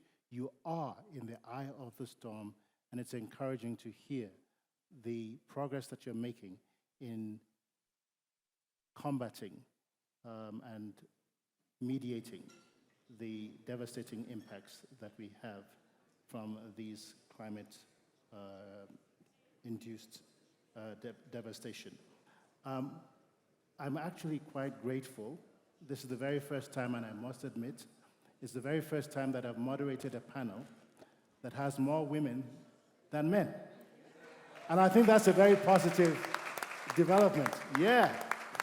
And that's why I deliberately left Dr. Mohammed Ali Patel last, not because I wasn't going to come to you, but I wanted to give the women the opportunity to speak first. Now, Nigeria, yes, please give our honorable ministers a round of applause. Nigeria has not necessarily, it has its own climate challenges that it's dealing with, probably not as much as the other countries that we have mentioned. You are Nigeria, you're the newest member of the Presidential Dialogue Group, and I say congratulations to President Bola Ahmed Tinubu and to Nigeria. But my question to you concerns the critical impact that your government intends to have with the initiatives that you're putting in place, particularly over the next 1 year to prioritize nutrition, especially in northern Nigeria. Yes, it's a national issue, but in northern Nigeria, it's a critical issue. What are some of the initiatives that you're putting in place, and how can these be sustained at an institutional and policy level so that it's not all talk, but there's action on the ground? Fortunately, you have a track record of delivery, but I'm glad to hear from you today what it is that the Nigerian government is doing in this regard. Professor Pate, the last, but certainly not the least. Over to you. Well, thank you. Thank you, Victor. Excellencies, heads of states, President Adesina, honorable ministers, distinguished ladies and gentlemen. I bring warm greetings of His Excellency President Bola Ahmed Tinubu to this august occasion. He had wanted to be here, but he asked me to come and speak about the issue of nutrition and stunting, which is very much close to his heart, and what his administration is trying to do as part of the renewed hope agenda of his administration. Before I share a response in terms of what we're trying to do in Nigeria concretely, I'd like to just set the context a little bit. I think our continent is challenged. It's challenged in the post-pandemic era, whereby many of our governments are facing post-pandemic adjustments in terms of fiscal environment. Poverty has exacerbated, partly because of the pandemic, but we know that there have been exacerbation of poverty. Climate change, reducing productivity in our agricultural systems, undeveloped agricultural value chains, and President Adesina, I would like to call you out for incredible leadership over the last several years on the continent on this agenda. But we still have a long way to go, not only in terms of the agricultural value chains, but also in terms of the food systems, which are largely underdeveloped with lots of wastage, in addition to the practice of how we feed our children and our health systems. So this is a very complex environment within which we are operating. For the administration of President Bola Ahmed Tinubu, he puts the health, human capital, and the well-being of the Nigerian citizen at the center. Yes, growth is important, but the people matter. And that's why he created the Ministry of Health and Social Welfare and a coordinating role, because it's an inherently multi-stakeholder, multi-sectoral effort that is needed, a whole of government, whole of society approach to address these issues and harnessing the human capital so that as we grow, the prosperity that we envision should be inclusive and that our growth is not stunted, as President Adesina also mentioned. And to do that across government and with other actors, private sector, civil society, in a federal system, which is complicated by itself. So within that context, one of the first things that he did was direct the Vice President to set up a Food and Nutrition Council, which is comprising of course, the Vice President as the chair, but ministers of national planning, myself as the coordinating Minister of Health and Social Welfare, Ministry of Education, Water, Agriculture, to coordinate at the federal level alongside our development partners, multilateral financial partners, and other development partners in the United Nations system, and also to engage the subnational actors, because we're a fiscally decentralized system, so that the state governments are also engaged, and there are several actors in the civil society space to be able to really have an overarching multi-sectoral perspective how we address these issues. Of course, there is the acute hunger. Not acceptable on our continent that millions of children are dying of hunger, adults.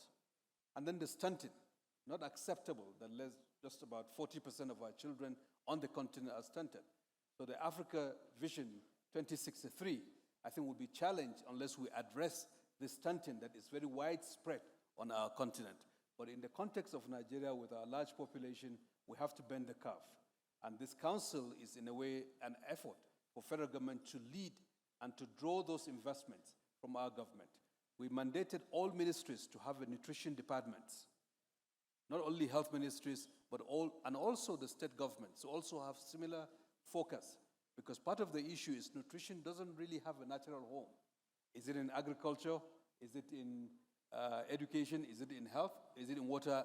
And so to have a dedicated platform institutionally to anchor this agenda and to have a framework for coordination, I think is one way to address that, to ensure there is financing made available domestically to complement whatever it is our external partners respectfully contribute in terms of trying to address this challenge. It's a long haul, both for acute malnutrition, but also in the context of the stunting issue, which is more medium, longer term. In health, what we're doing is expanding basic primary health care to deliver immunization, because measles, for instance, contributes to stunting.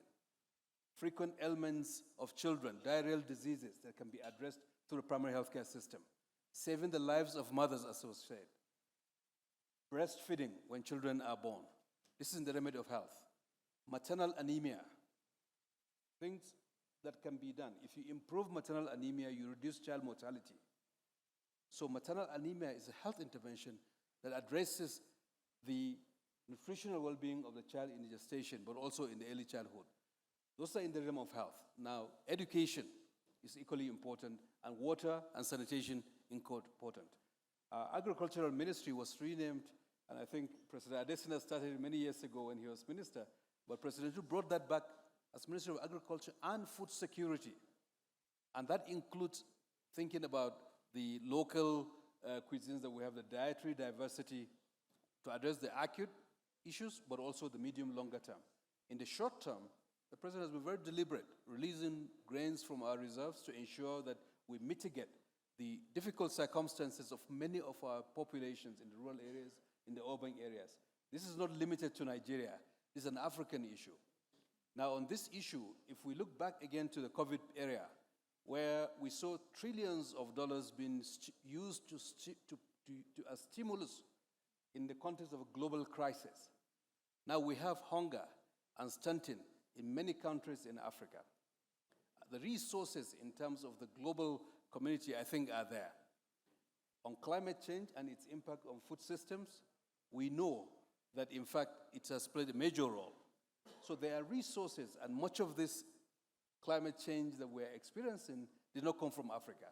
So I think we also need boldness and commitment, similar to what President Adesina has shown as the African Development Bank, to ensure that we invest not only in the acute phase, but also to put in place multi-sectoral interventions, how we can get out of the stunting issue over time. Finally, monitoring and accountability. The President is very keen that each one of us as his ministers has a compact that has measurable targets and periodic appraisal. So every day I scratch my head, how do we deliver all of these efforts? And I know that my colleagues are all trying to deliver, because at the end of the day, that's the key to our job security. Without accountability, without a way of measuring, without the way of harnessing good evidence to guide our interventions, we'll be spinning our wheels for a very long time. So I really think that this dialogue is an important element in the stage on the continent. At the end of the day, it's leaders on the continent that will address this. We thank the partners that are external to the continent, and we know that Africa is a global Africa that we're talking about. But at the same time, leaders on the continent have to internalize the centrality of nutrition, of human capital in the development of the continent. And that's what we're trying to do, and the President is very committed to that, and he wanted me to come and share that alongside many of my colleagues who are here on the panel. Over to you. Thank you. Minister Ali Pate, thank you very much for giving us a very quick tour de force of what it is that the federal government of Nigeria, President Bola Ahmed Tinubu's administration, and yourself and your colleagues are doing. Very well done to you, and thanks to you and your fellow ministers on the platform for the excellent interventions that you're providing, but more importantly, for giving us hope moving forward. So Ministers Mohamed Ali Pate, Camelia Rita Namashula Madalisto Wirima, and Minister Rasata Rafa Rava Vitafika, thank you so much for joining us and providing us with invaluable insights of what it is that's taking place in your respective countries. Ladies and gentlemen, please give our distinguished panel a warm round of applause. Thank you very much for joining us. Thank you.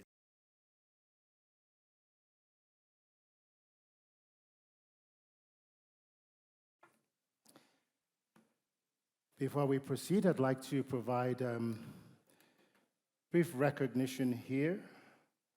If you would kindly give a warm welcome and a round of applause to the Secretary General of the Commonwealth, the Right Honourable Baroness Patricia Scotland. Thank you very much for joining us today. We're going to move on just before we take a few statements from our partners, and I know that a number of them are chomping at the bit, ready to go, but we're going to take one final high-level panel, and I'd like to invite to the podium the following distinguished ministers, all of them ministers of health, representing Côte d'Ivoire. Pierre Dimba, the Honorable Minister of Health, please join us on the platform.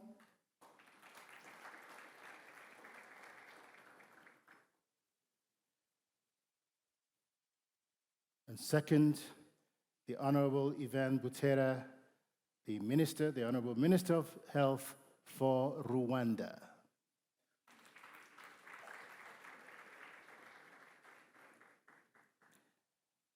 And the Honorable Minister of Health representing the Democratic Republic of Congo, the Honorable Roger Kamba. Please give him a warm welcome.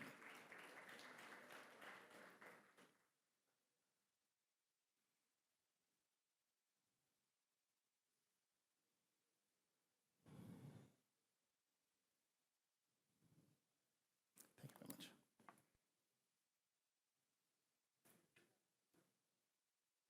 Honorable Ministers, thank you for joining us, and maybe I'll join you in the middle, or don't want to leave an empty space here. Prior to joining us, we've heard from our presidential panel, we've also heard from fellow ministers. The problems we're facing are not exclusive to a particular country, they're universal. So what we'd like to do is gain insights into, one, very quickly, some of the challenges, the immediate challenges that you've had to face, and what it is that you're doing to intervene from a multi-sectoral approach. So I'm going to start first with Minister Kamba to give us some insight. Merci. Alors la Côte d'Ivoire, comme la plupart des pays qui ont pris la parole avant nous, est confrontée au défi de la malnutrition avec des impacts sur des secteurs économiques et sociaux, notamment donc, au niveau de la mortalité maternelle où la malnutrition est responsable à hauteur de 27%, sur les pertes du PIB pour 2% et sur les retards de croissance et la scolarisation des enfants. Alors pour faire face à ces défis, donc, la Côte d'Ivoire a adopté donc, une approche multisectorielle avec l'élaboration donc, de plans multisectoriels au niveau des 8 secteurs sensibles à la malnutrition. Et ces secteurs, ces plans sont donc annexés et intégrés au plan national de développement. Chaque année, donc, le coût des actions prévues dans ce plan sectoriel sont prévues au PIB et avec des budgets bien ciblés donc, au niveau des secteurs. Il faut reconnaître que la Côte d'Ivoire veut vraiment prendre sa place donc, dans la lutte contre la malnutrition. Et donc, il y a 15% donc, des budgets, des plans globaux qui sont élaborés, qui sont donc prévus dans les ressources domestiques et prévus donc, au budget chaque année. Et des tables rondes sont organisées pour mobiliser le reste des financements. Et nous avons eu la main heureuse avec que ce soit la BAD, la BID et la Banque mondiale pour financer des programmes qui ont été adoptés. La Côte d'Ivoire donc ne veut pas s'arrêter là, veut partager son expérience et aussi bénéficier des expériences des autres pays. Et voilà pourquoi donc il a plu au chef de l'État qui est aussi champion de la nutrition d'organiser donc en Côte d'Ivoire en 2022 le forum de haut niveau donc qui a débouché sur la déclaration du 8 décembre 2022. Mais ce que je voudrais dire, c'est que c'est surtout la coordination des plans multisectoriels qui sont élaborés, qu'il faut dire, qui est fait sous le leadership du chef de l'État. Et l'ancrage, donc tous ces programmes-là sont donc au niveau de la présidence et coordonnés par le chef de l'État et le vice-président, ce qui permet donc de suivre au jour le jour l'évolution donc réalisée. Nous avons également mis en place un centre d'excellence régional, le CERFAM, qui permet donc de renforcer les capacités des acteurs des différents secteurs et partager l'expérience des autres pays dans une coopération sud-sud. Enfin, je pense que depuis 2013, la Côte d'Ivoire a adhéré donc au mouvement mondial Scaling Up Nutrition, qui permet également de travailler avec les autres pays pour renforcer donc son intervention dans ce secteur. Nous avons donc foi, et la Côte d'Ivoire travaille à faire en sorte que le lien entre la nutrition et la croissance des enfants, la réduction de la mortalité, mais surtout la croissance des enfants et surtout leur niveau, au niveau donc, de l'éducation, s'améliore chaque jour. Voilà ce que je voudrais dire et remercier donc les organisateurs d'avoir associé la Côte d'Ivoire à cette table ronde. Merci beaucoup. Honorable Dimba, thank you very much. Indeed, Côte d'Ivoire is doing some amazing stuff. And if you haven't visited, if you were there probably during the AFCON finals or during the tournament, which I think was an excellent, excellent tournament and a brilliant showcase for Africa. If you weren't able to make it, then certainly visit Côte d'Ivoire, because I think there's much that we can learn from Côte d'Ivoire in the area of food production and nutrition. So I want to say congratulations to all that you're doing. I'm going to come to Honorable Butera. Rwanda, what's your experience been? What is it that you've heard a number of interventions from some of our panelists, the presidential panel, the previous ministerial panel. What is it that you could share with us that actually moves the needle a little bit here that's different from anything that we've heard? Thank you very much. I think maybe I'll just talk about the journey we've gone through to kind of understand where we are today and where we're heading in the next couple of years. So as you all know, Rwanda, a country that was called a failed state 30 years ago, started rebuilding. You'll understand the priorities were multiple. But from the get-go, under the leadership of our president, President Kagame, it was a human-centered, people-designed development. So did a lot of things over the last 30 years, reduced maternal mortality by 3/4, infant mortality by 2/3, But we are at a crossroads where we see now where you need to address some of the tough things. And I'll talk on the nutrition side, maybe the specificity of it. We are approaching it going through the journey of the mother, the fetus, the newborn, until they're 5. So after having all these gains in maternal mortality, one of the things we realize is that the deaths we are having in maternal mortality are related to very high risk pregnancies. So as a result of that, we adjusted our policies. We used to have 4 antenatal care visits, but right now we've increased them to 8 antenatal care visits. We also look at the trends that are happening in the world, and one that I'd like to highlight here, and that has also been demonstrated to bring a lot of nutrition benefits, is that our pregnant mothers were getting iron and folic acid, but now we've switched to multiple micronutrient supplements, where we are trying to see how we can scale this up on the country. There's a global shortage, it's still expensive. Maybe something in the room we can discuss and see how to do. Multiple micronutrient supplements, we're talking about 15 minerals and vitamins that provides the health and the well-being of the mother. But the studies have shown that you also, by doing that, you reduce your risk of malnutrition and stunting by more than 10% in the offspring. So these are some of the innovations that are coming up. It's new. We are doing it in one district, but with your support, I think we can really scale it up. It has been put on the WHO essential list of medication. So it's something as a continent we can think about how to scale and maybe produce on the continent along other health products that we're talking about. One more thing that I can talk about is we looked at a lot of interventions were done in the past. Nutrition-sensitive intervention extremely important, but we also realized that nutrition-specific interventions were not given a lot of attention. We looked at our data and we see the doubling of our stunting rates really happening at the moment the baby crosses 6 months. You do very well in exclusive breastfeeding, that's fine.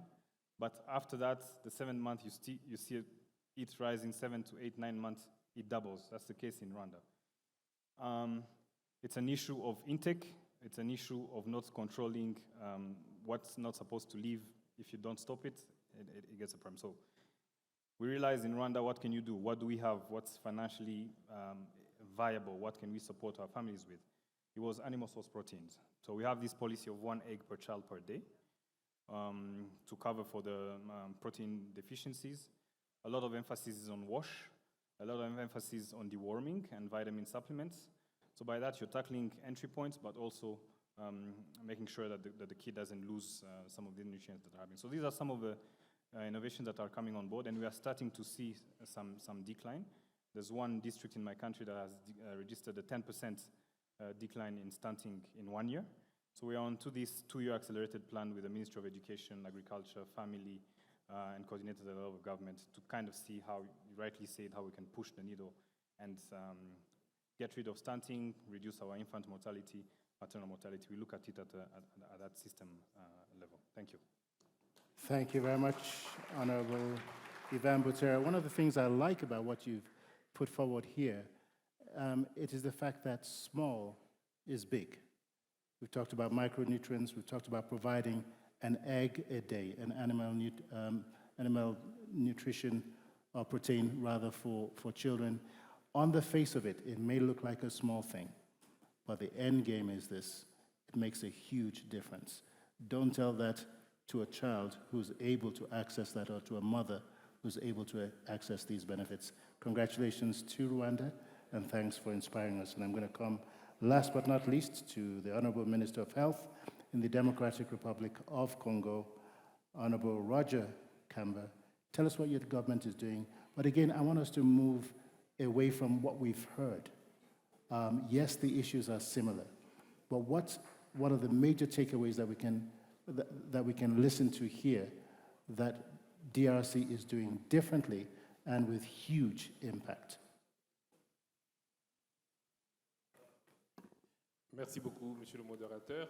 Effectivement, les problèmes sont similaires et les plans sont quasiment les mêmes. Ils sont pratiquement tous multisectoriels et nous aussi, nous sommes engagés dans le même schéma. En octobre dernier, d'ailleurs, justement, on a fait un grand forum en RDC du 5 au 7 octobre sur la lutte contre la malnutrition. Un forum qui était sous le haut patronage du président de la République. Mais spécifiquement pour notre pays, en plus de tous les problèmes que l'on connaît, nous avions un grand retard, notamment dans la vaccination des enfants. Comme les maladies infectieuses sont vraiment un gros problème qui entre dans la malnutrition, une des stratégies que nous avons eues depuis le départ, c'est d'améliorer les enfants zéro dose, les enfants qui reçoivent aucun vaccin et qui donc développent beaucoup de maladies infectieuses et qui ne permettent pas une très bonne alimentation. Donc la stratégie aujourd'hui, c'est d'augmenter vraiment beaucoup la vaccination. Mais la deuxième stratégie que nous avons eue aussi, c'est de ramener les mamans enceintes dans les structures de santé.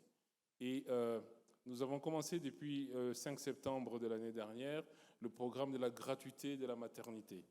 Donc, nous avons commencé d'abord à Kinshasa, et ça, c'est une subvention totale de l'État qui nous permet, avec 42 millions de dollars, de couvrir quasiment tous les accouchements au niveau de Kinshasa. Mais la Banque mondiale nous a accompagnés, étant donné que le gouvernement a mis des fonds, en couvrant maintenant à peu près 11 provinces en plus de Kinshasa. Ce qui fait qu'à peu près la moitié du pays commence à profiter du programme de la gratuité des accouchements. L'idée, c'est de ramener le plus possible les mamans, de leur donner l'éducation sur l'allaitement et de prévenir effectivement les différentes carences que nous avons.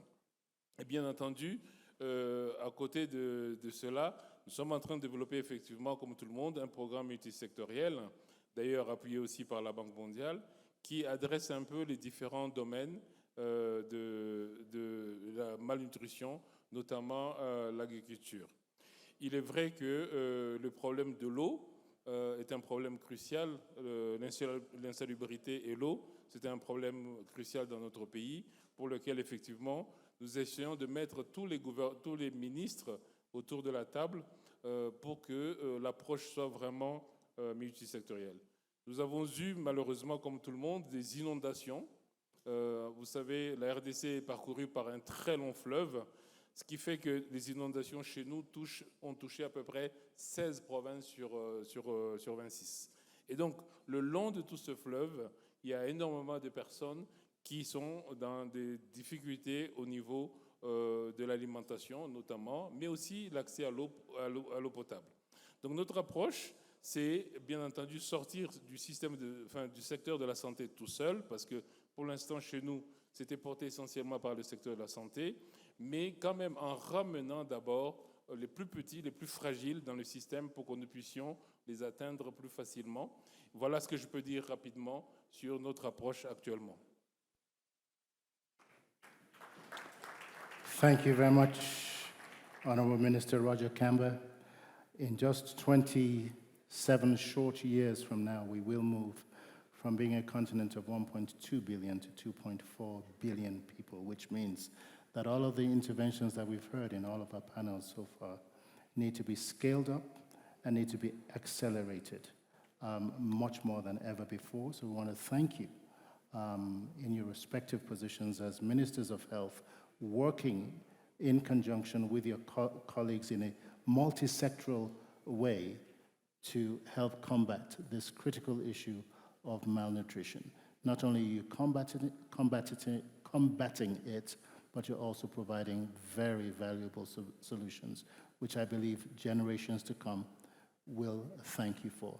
So, Honorable Minister Pierre Dimbe, Honorable Minister Ivan Butera, and Honorable Minister Roger Kamba, thank you very much for adding value and insight to this conversation. Thank you very much for joining us.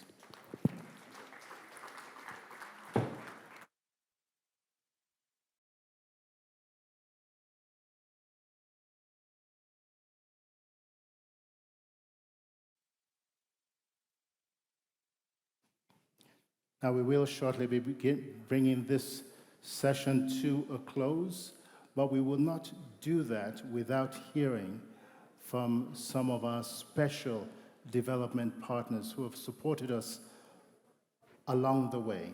Tremendous, tremendous support, and we would be remiss if we did not hear from them. I'd like to invite first to the podium to provide brief, again, emphasis, brief comments. But first, we're going to hear from the present and CEO of Nutrition International, Mr. Joel Spicer.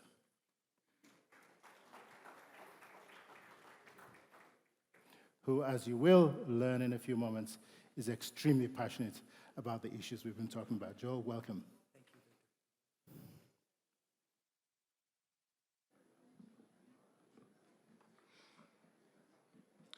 Excellencies, distinguished partners, and nutrition champions, because that's what all of you are. And that's what Dr. Adesina is turning all of us into even more.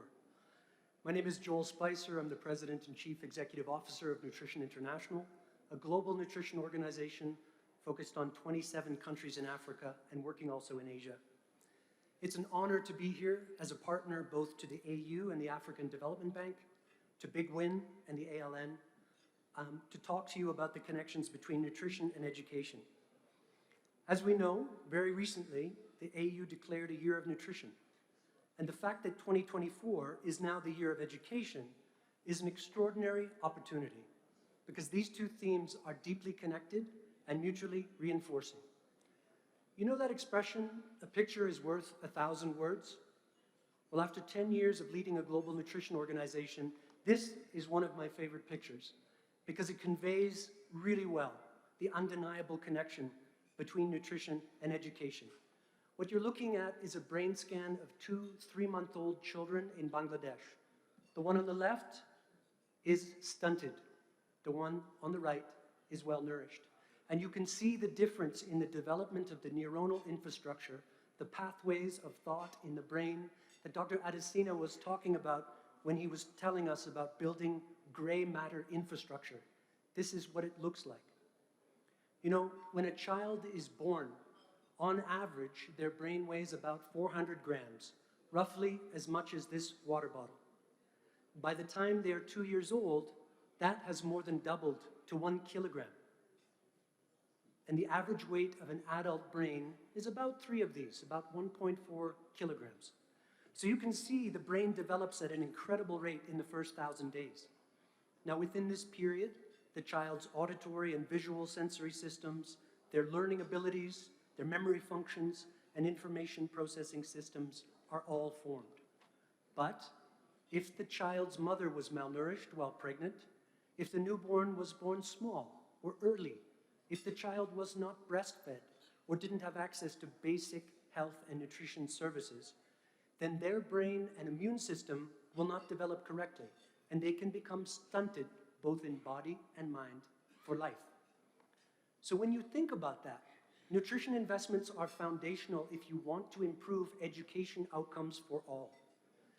Investments in education are so important, but no matter how many books we buy, or teachers we train, or schools we build, we will never achieve our education goals if that child is cognitively damaged by malnutrition before they even set foot through the front door of a school. Now, as you've heard, there are more than 63 million children under the age of 5 who are stunted today in Africa. And if they do go to school, those children will struggle to learn and be healthy for the rest of their lives. So to me, that's 63 million urgent reasons to bring nutrition and education together to solve the problem. Stunting is not destiny. It is preventable. And just as children need the right nutrition in the first 1,000 days of life, adolescence is the second critical period where nutrition needs are high and education outcomes are at stake. Malnutrition is a leading cause of disability and death among adolescent girls, but it's largely a neglected issue without any champions. Anemia, in particular, is among the biggest threats to girls in Africa, and many countries have rates as high as 40 or even 50% of girls. Anemia impacts their concentration, physical health, learning, and performance, and it leads to missed classes, repeated years, and dropping out of school. But when adolescents get the right nutrition and the right information about nutrition, they're much more likely to stay in school and succeed in their studies. And this, in turn, contributes to delayed marriages, better learning outcomes, the ability to succeed in higher-paying jobs, increased lifetime earnings, healthier children, and the ability to make much greater contributions to their families and to their countries. Now, if the African Union's Year of Education theme, which is Educate an African Fit for the 21st Century, is to be realized in a way that includes everyone, then we must bring nutrition into the heart of the education conversation. Because right now, an entire cohort of children, that's 63 million and counting, will not be able to participate fully in a modern economy. And this poses a major risk to ongoing peace and stability across the continent. Now, as I close, I want to leave you with one thought and one idea. Africa is making commendable investments in education, and more is needed. In a way, we're getting schools and systems ready for children. But are we investing enough in developing children that are ready for schools? Building a school-ready child means increasing our focus on maternal and newborn nutrition and early childhood development. It means ensuring the child has all the health and nutrition investments they need before they go to school.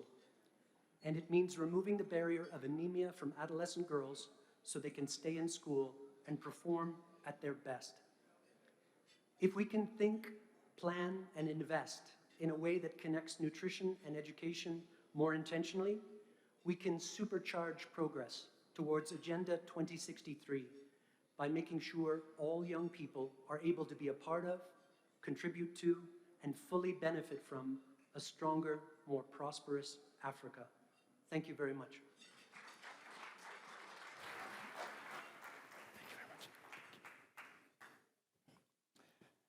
Thank you very much, Joe Spicer, the President and CEO of Nutrition International. I love what you said there. Malnutrition is not a destiny, it is preventable indeed.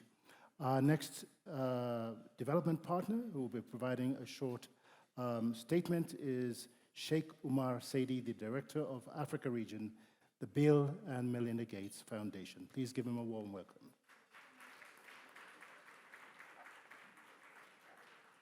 Is he not in the room? Okay, he's making his way all the way from the back.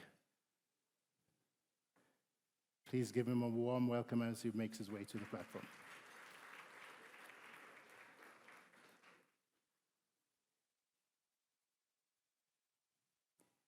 Thank you very much. 3 minutes.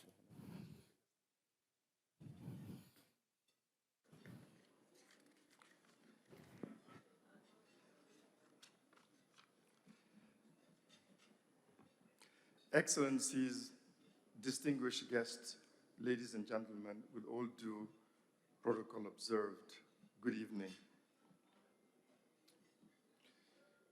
We are all familiar with the Lancet Nutrition interventions, which are the most evidence-based tool that we have in order to fight malnutrition. We're talking about breastfeeding, micronutrient supplementation, large food fortification. If you combine all of those and scale them at 90%, we reduce malnutrition,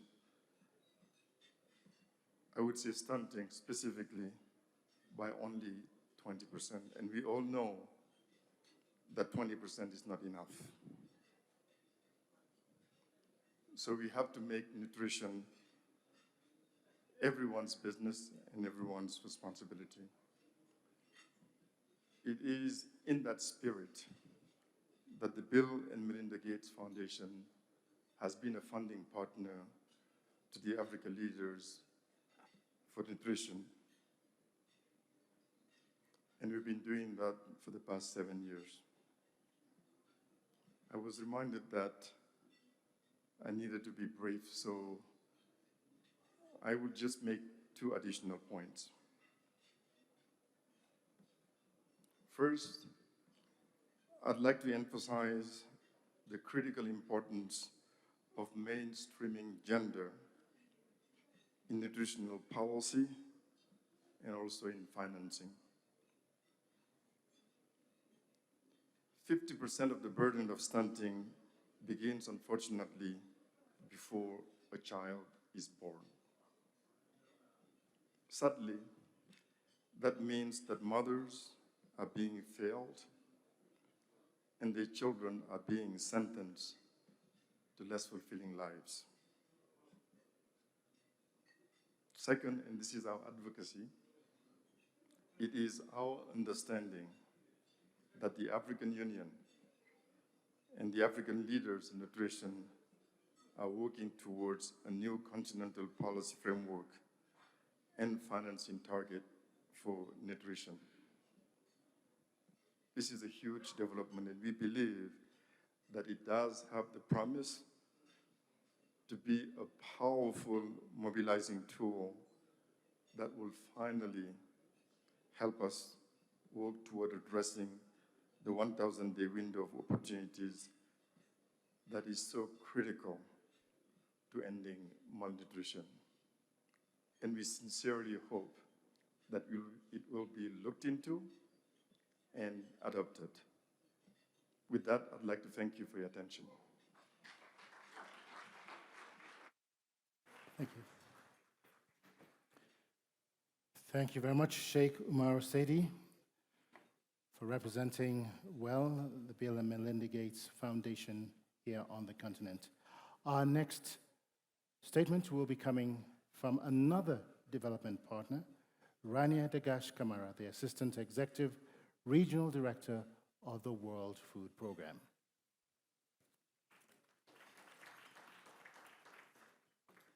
Very welcome.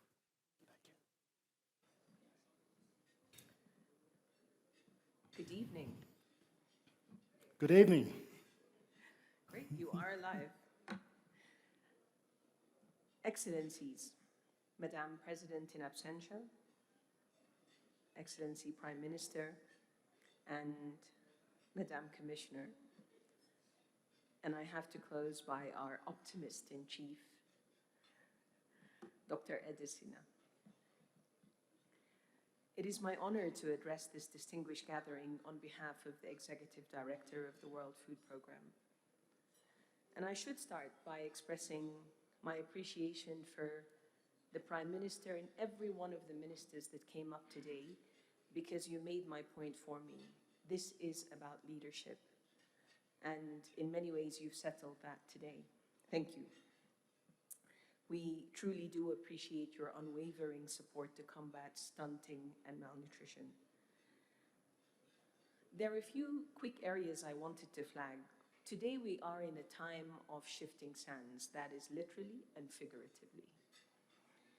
We know that the pace of climate change and its intersection with conflict, the persistence of conflict, has disrupted our food systems, it intensified food insecurity, and it has threatened to destabilize our political landscape. And while we at WFP are at the forefront battling acute hunger, there are many challenges we're dealing with alongside you. The cost of food and fuel markets, the funding shortages that we're seeing, they don't just threaten the lives we're trying to save, but actually all the gains that you spoke to today. So our point there is we've heard a lot of encouragement, which is positive. The words I heard that I liked today were collaboration, partnership, mobilize, leadership, and one that our very able moderator said, this has generational consequence. Thank you, Victor, for making that point. Now, the shifting sands you all know, but the paradox that we have in Africa is special. When it comes to agriculture and food systems, despite 50% of those employed in sub-Saharan Africa being in active agriculture, and despite this continent having 45% of the world's land suitable for sustainable agriculture, most African countries are net importers. So agricultural productivity struggles with the lowest agricultural productivity rates per worker on this continent. So what? There's shifting sands, there's a paradox, and there's potentially 4 things we can collectively do. I think the first is emphasizing our food production is paramount for Africa's self-sufficiency. Some of you have made that point. The second is that we prioritize and accelerate interregional agricultural commerce within the African Continental Free Trade Area. That's essential for optimizing resources and market access. Now, we in the World Food Programme, is my third point, build on innovation, and we are inviting you to rely on our innovation and the accelerator that we set up in Munich. It works for innovative solutions to end hunger and malnutrition. And the reason we are able to do this in WFP is we work with you, with member states, with the private sector. We work with donors, international and regional finance institutions, and our sister UN agencies. Rely on us, please. And finally, a call to renew our dedication to placing nutrition at the epicenter of this development agenda. Together, we envision and realize a future where hunger is an echo of the past and where every African has the means to prosper and our continent stands tall as a beacon of prosperity and opportunity for all. I thank you. I would also like to thank Victor for being a very engaging moderator. Thank you. Thank you so much. Thank you, Rania Dagash Kamara, again for encapsulating very succinctly the power of partnership that brings us all together this evening. Our next statement from our development partner is going to be Dr. Rebecca Moeti Matshidiso, the Regional Director for Africa, WHO. The platform is yours. Again, brief comments. It's all yours.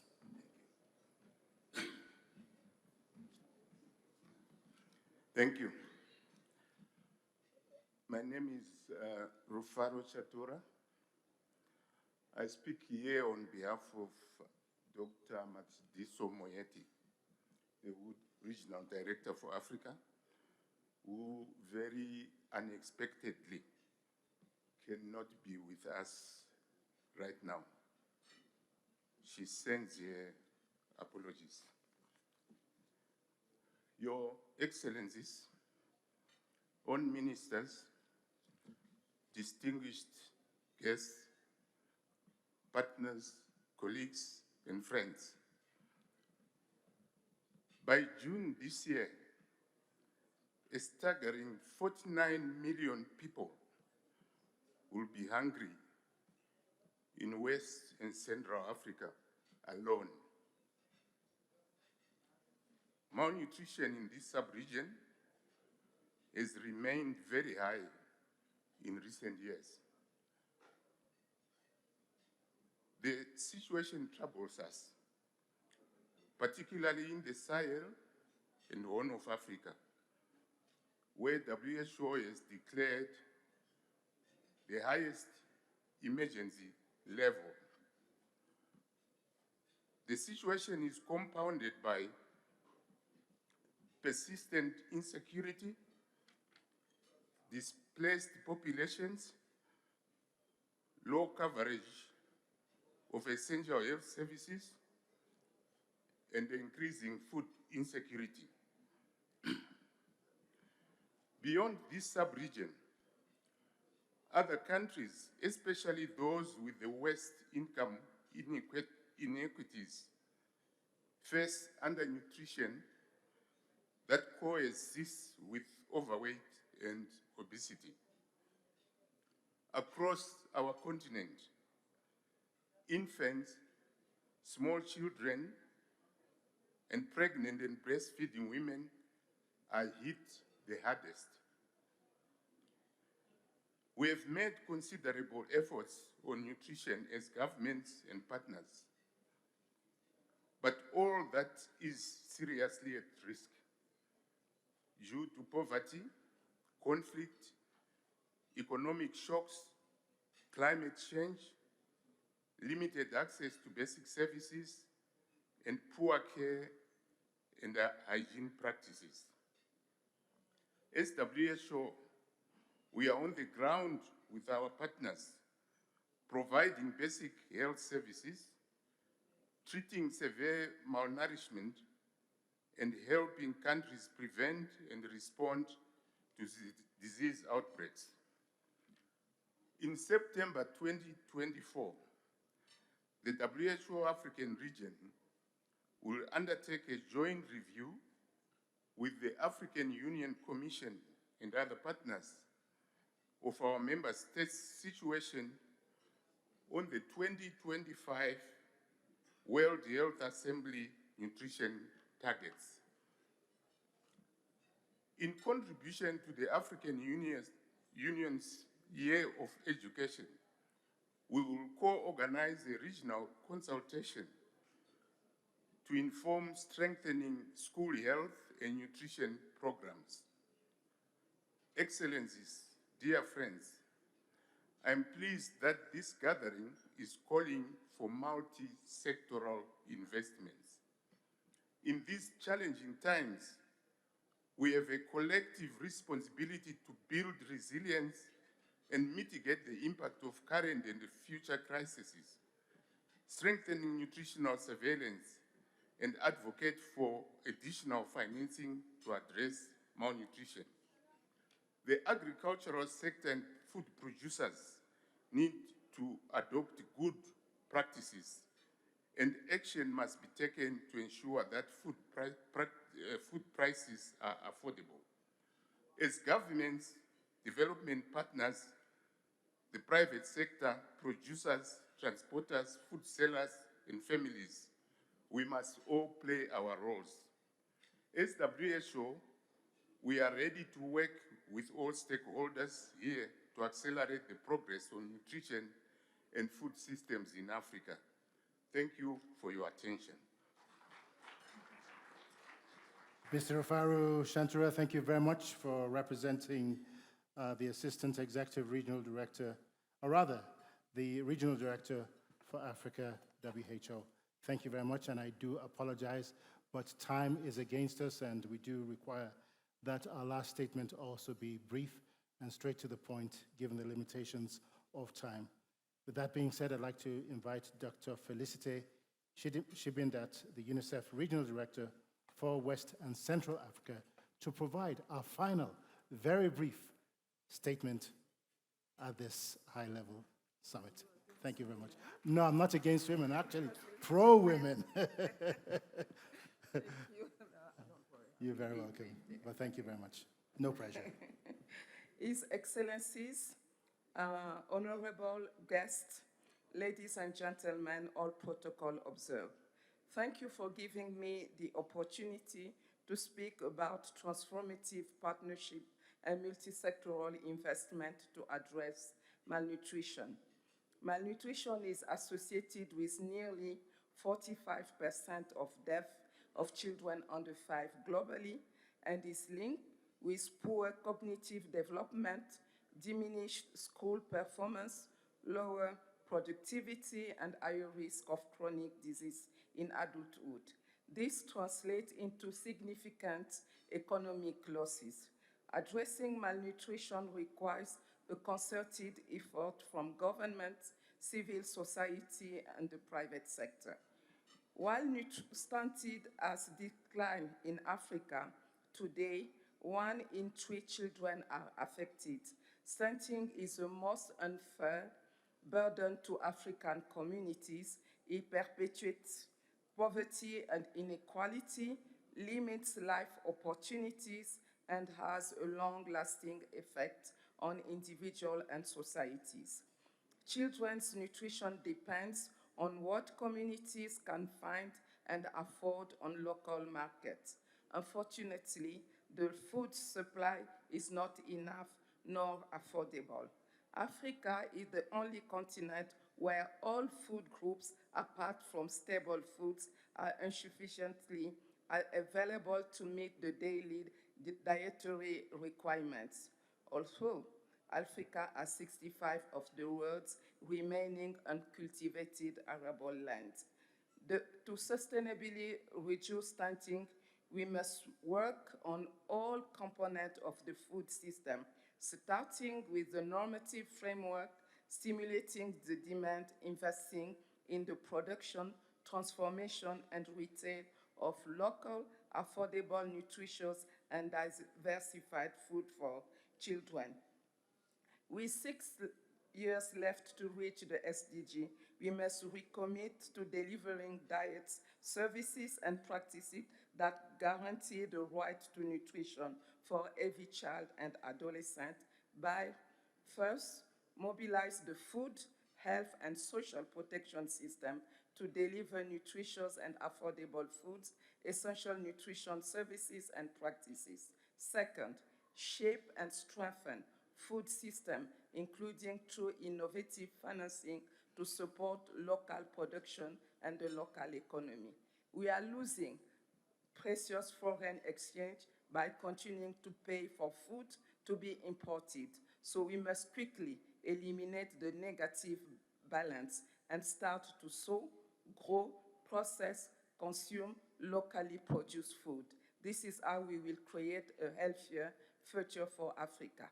UNICEF is fully engaged in answering the call for action made by Dr. Akiniwe Adesina. I thank you. Thank you very much, Dr. Dr. Felicity Shimbidat. UNICEF actually has been in the forefront, thank you very much, of the fight against malnutrition, and I am a witness to that. During the Nigerian Civil War, I am indebted, and so too many in my generation, for the difference that UNICEF made in our lives. I'd like to call at this point on someone who I've given an impossible task to provide the key outcomes of this high-level summit in warp speed, hyperspeed, and I'm glad to announce that he has given me his full assurance that he will do it in less than a time allotted. I'd like all of us to welcome Professor Giulio Raccotonirina, the Director for Health and Humanitarian Affairs at the African Union Commission. Thank you very much, Professor. Thank you so much. So allow me to speak French, please. Nous étions là pendant 150 minutes et on m'a demandé de vous résumer en 5 minutes. Ce sont les étudiants qui font généralement les résumés, mais ce n'est pas les profs. Mais maintenant, je le ferai avec plaisir. D'abord, lorsque on a discuté, j'ai pu me rendre compte que la malnutrition a plusieurs causes. Causes médicales et causes non médicales. Causes multiples. Ça, c'est le premier point. Deuxième point, lorsqu'il s'agit de causes multiples ou de causes complexes, je vais prendre un exemple. Lorsque le niveau de connaissance ou le niveau d'éducation est bas, il y a un risque de malnutrition. Ce qui signifie, en deuxième point, il faut une approche multisectorielle. Ce n'est pas seulement d'approche médicale. Il nous faut donc une approche multisectorielle. Lorsqu'il existe plusieurs secteurs,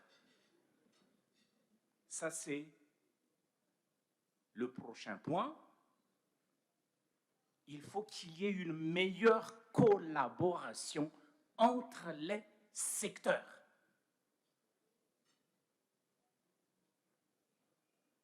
Que ce soit des secteurs médicaux ou secteurs non médicaux, que ce soit des secteurs publics ou des secteurs privés.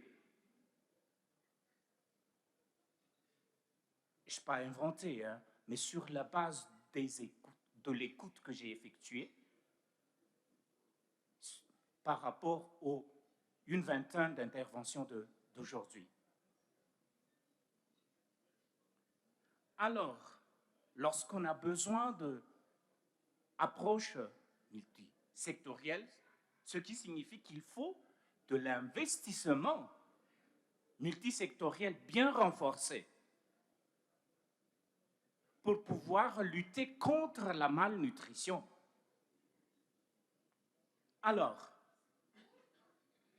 si telles sont donc les théories, je me suis rendu compte qu'il y en avait, ce n'est pas de séparer, mais juste pour comprendre, il y avait les États membres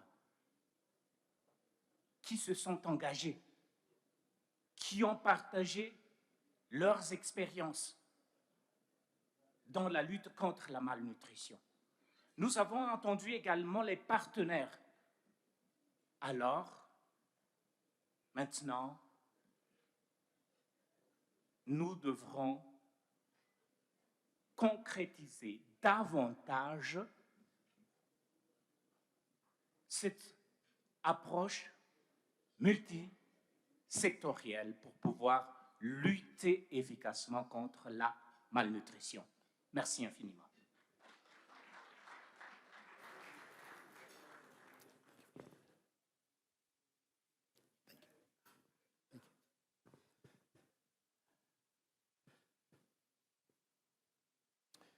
Many thanks, Professor Julio Rakotoni Arena, for providing great passion there and laying out for us the key outcomes of this high-level roundtable here in Addis.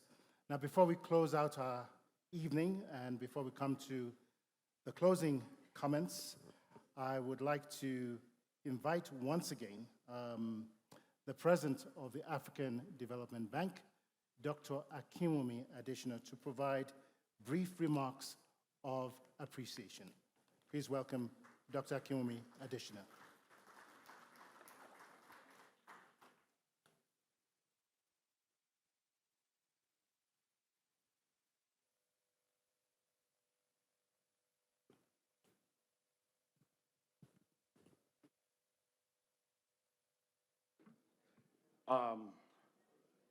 You know, it's amazing.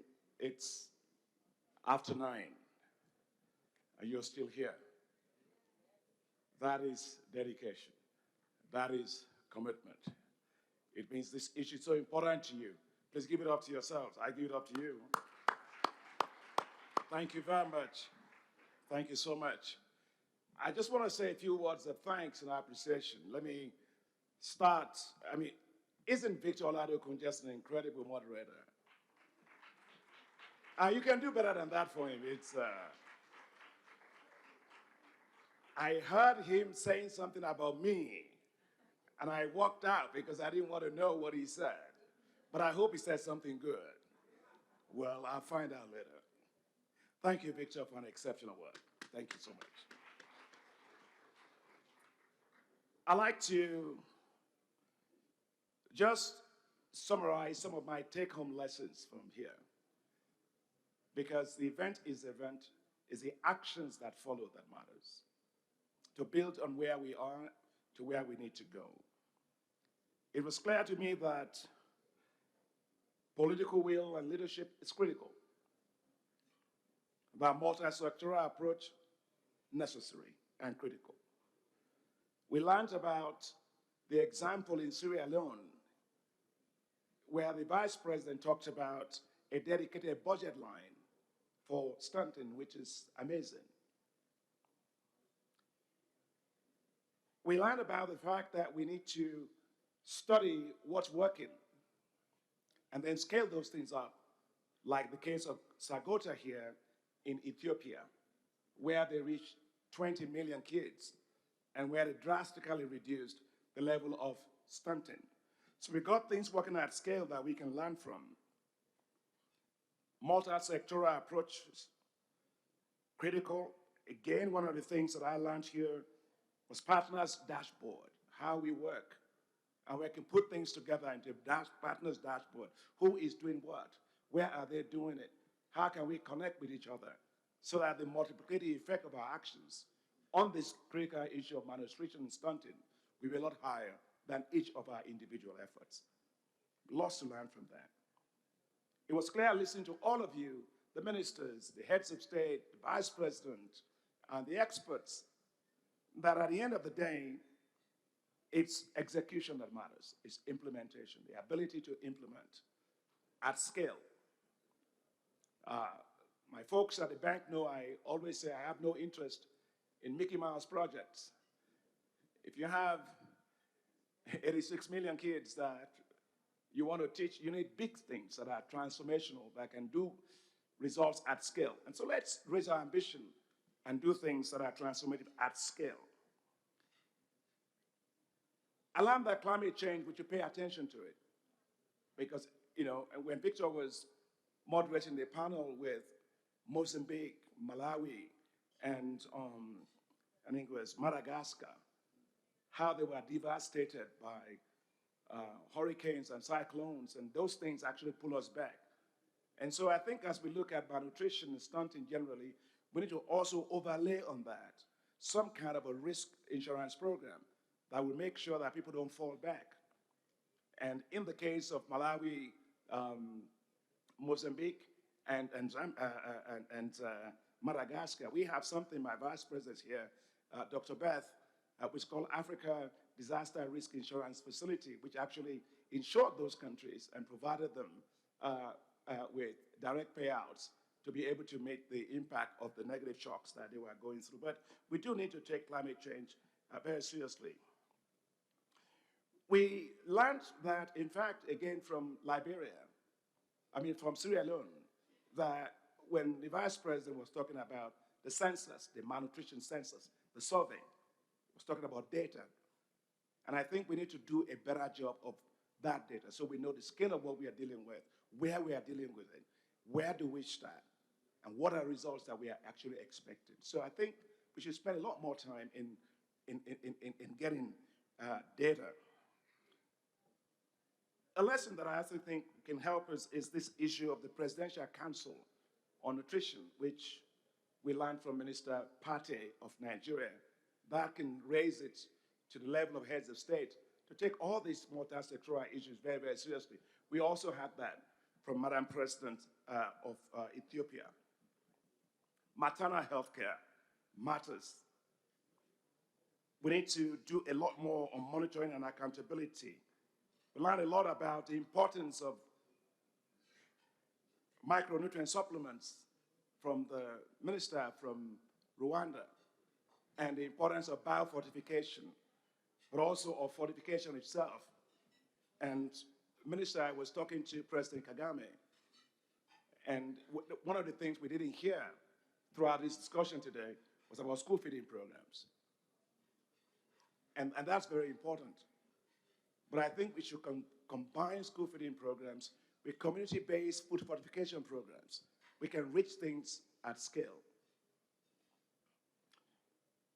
I also want to say that we learned again, I was very touched by what Joel was showing about the gray matter infrastructure, just the neurons that you were showing there. And I'd like to have that slide if you don't have an IP on it or whatever. I would like to be able to use it. It carries home the message. As he said, we should not be building a school ready for a child. We should be preparing schools for our children. We should not be building school ready for children. We should be preparing children for schools where they can learn. I think that's a very powerful statement. And that we must connect nutrition to education and the importance of partnerships. I can't emphasize that enough. So let me close by offering my real appreciation to the African Union Commission. Honorable Commissioner, thank you very much for all the great work that you do. Thank you for bringing us together. Thank you for working with all of us. I think you should feel really supported here because we think that what you're doing is very, very important. Let me thank the Big Green Philanthropy, Jamie Cooper and her team. Please give it up to them. They're selfless, just passionate in putting all this together in many, many ways. Thank you, Jimmy. You will not hear Jimmy talk, but you will only feel the impact of what Jimmy does. Let me also thank the team from the African Development Bank, Vice President and all the staff that worked to make this happen. Thank you very much, everybody. Let me thank the interpreters. That way we could understand each other. Thank you very much, everybody. Thank you. And all the technical teams. And the good, did you like the food? Nutritious food. It was really nutritious food. And thank you for all those who actually gave us this nutritious food.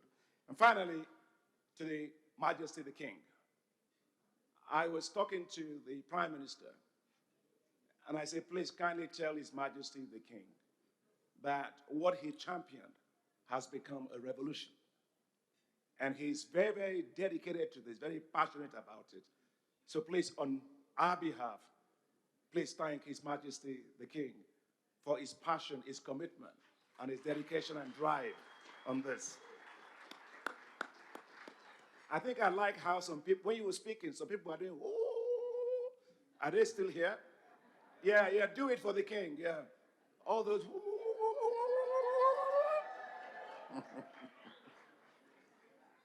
And finally, you, the partners, you, the nutrition champions for Africa, you are the people that are doing the work every single day, and you will do it from tomorrow. I'm very, very grateful and very, very appreciative for every single one of you being here at 9:30, and you're still here, still committed to nutrition. Thank you very much. Merci beaucoup. Asante sana, and God bless you all.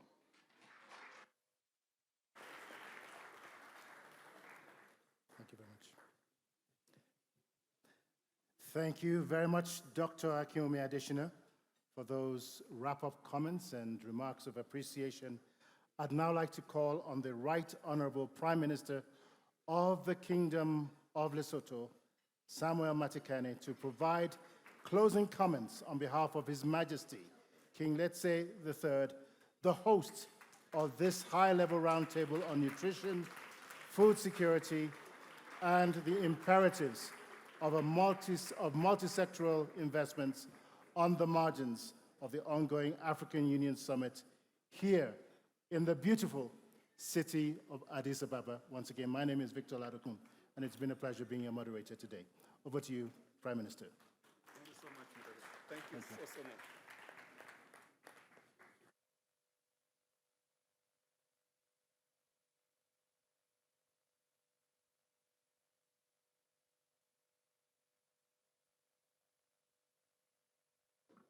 Oh, there we go. Thank you.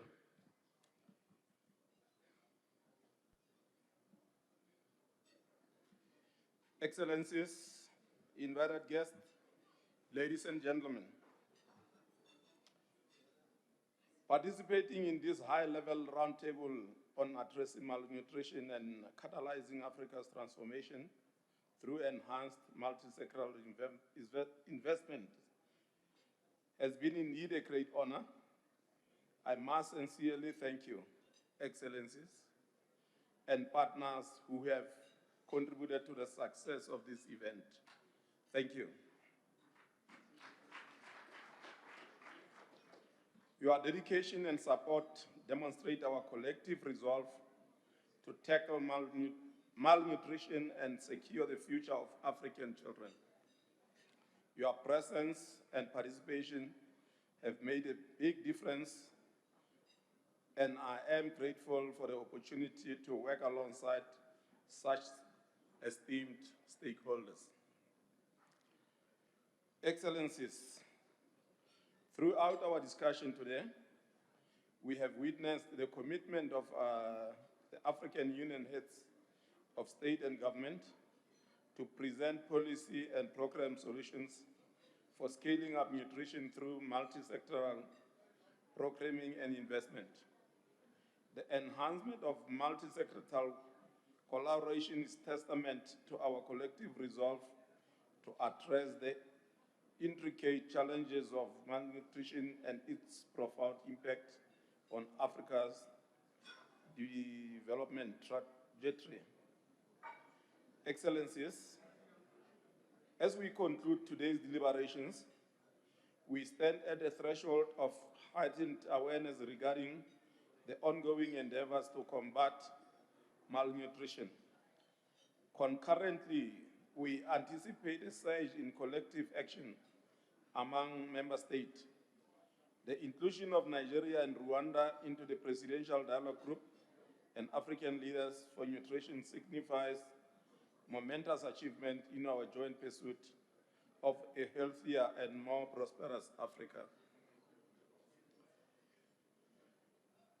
This requires us to lead the way by ensuring that the battle against malnutrition receives the attention, financial resources, and cross-sectoral integration policies it demands. It is time to strengthen our close collaboration with government bodies, non-profit making organizations, and the private sector to formulate comprehensive strategies and action plans that are sensitive to our context. In conclusion, let us reaffirm our steadfast dedication to a concerted effort aimed at eradicating childhood malnutrition in all its manifestations together. Let us advance with resolute determination and unity, cognizant that our present endeavors will lay the groundwork for a brighter and better nourished future for our commitment.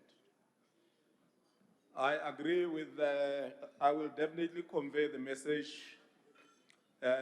from all of you to His Majesty. I will let him know that on Monday when I get back home, as soon as I get home, that will be the first thing that I will do. Thank you very much.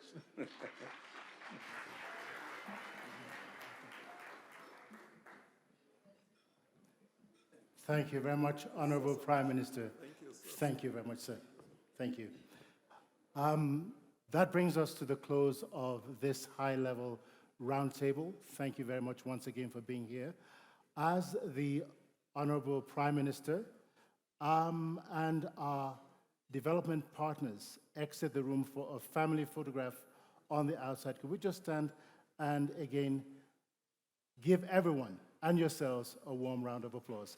A family photograph will take place just outside the door between the Honorable Prime Minister as well as our development partners and Baroness Scotland also. Thank you very much.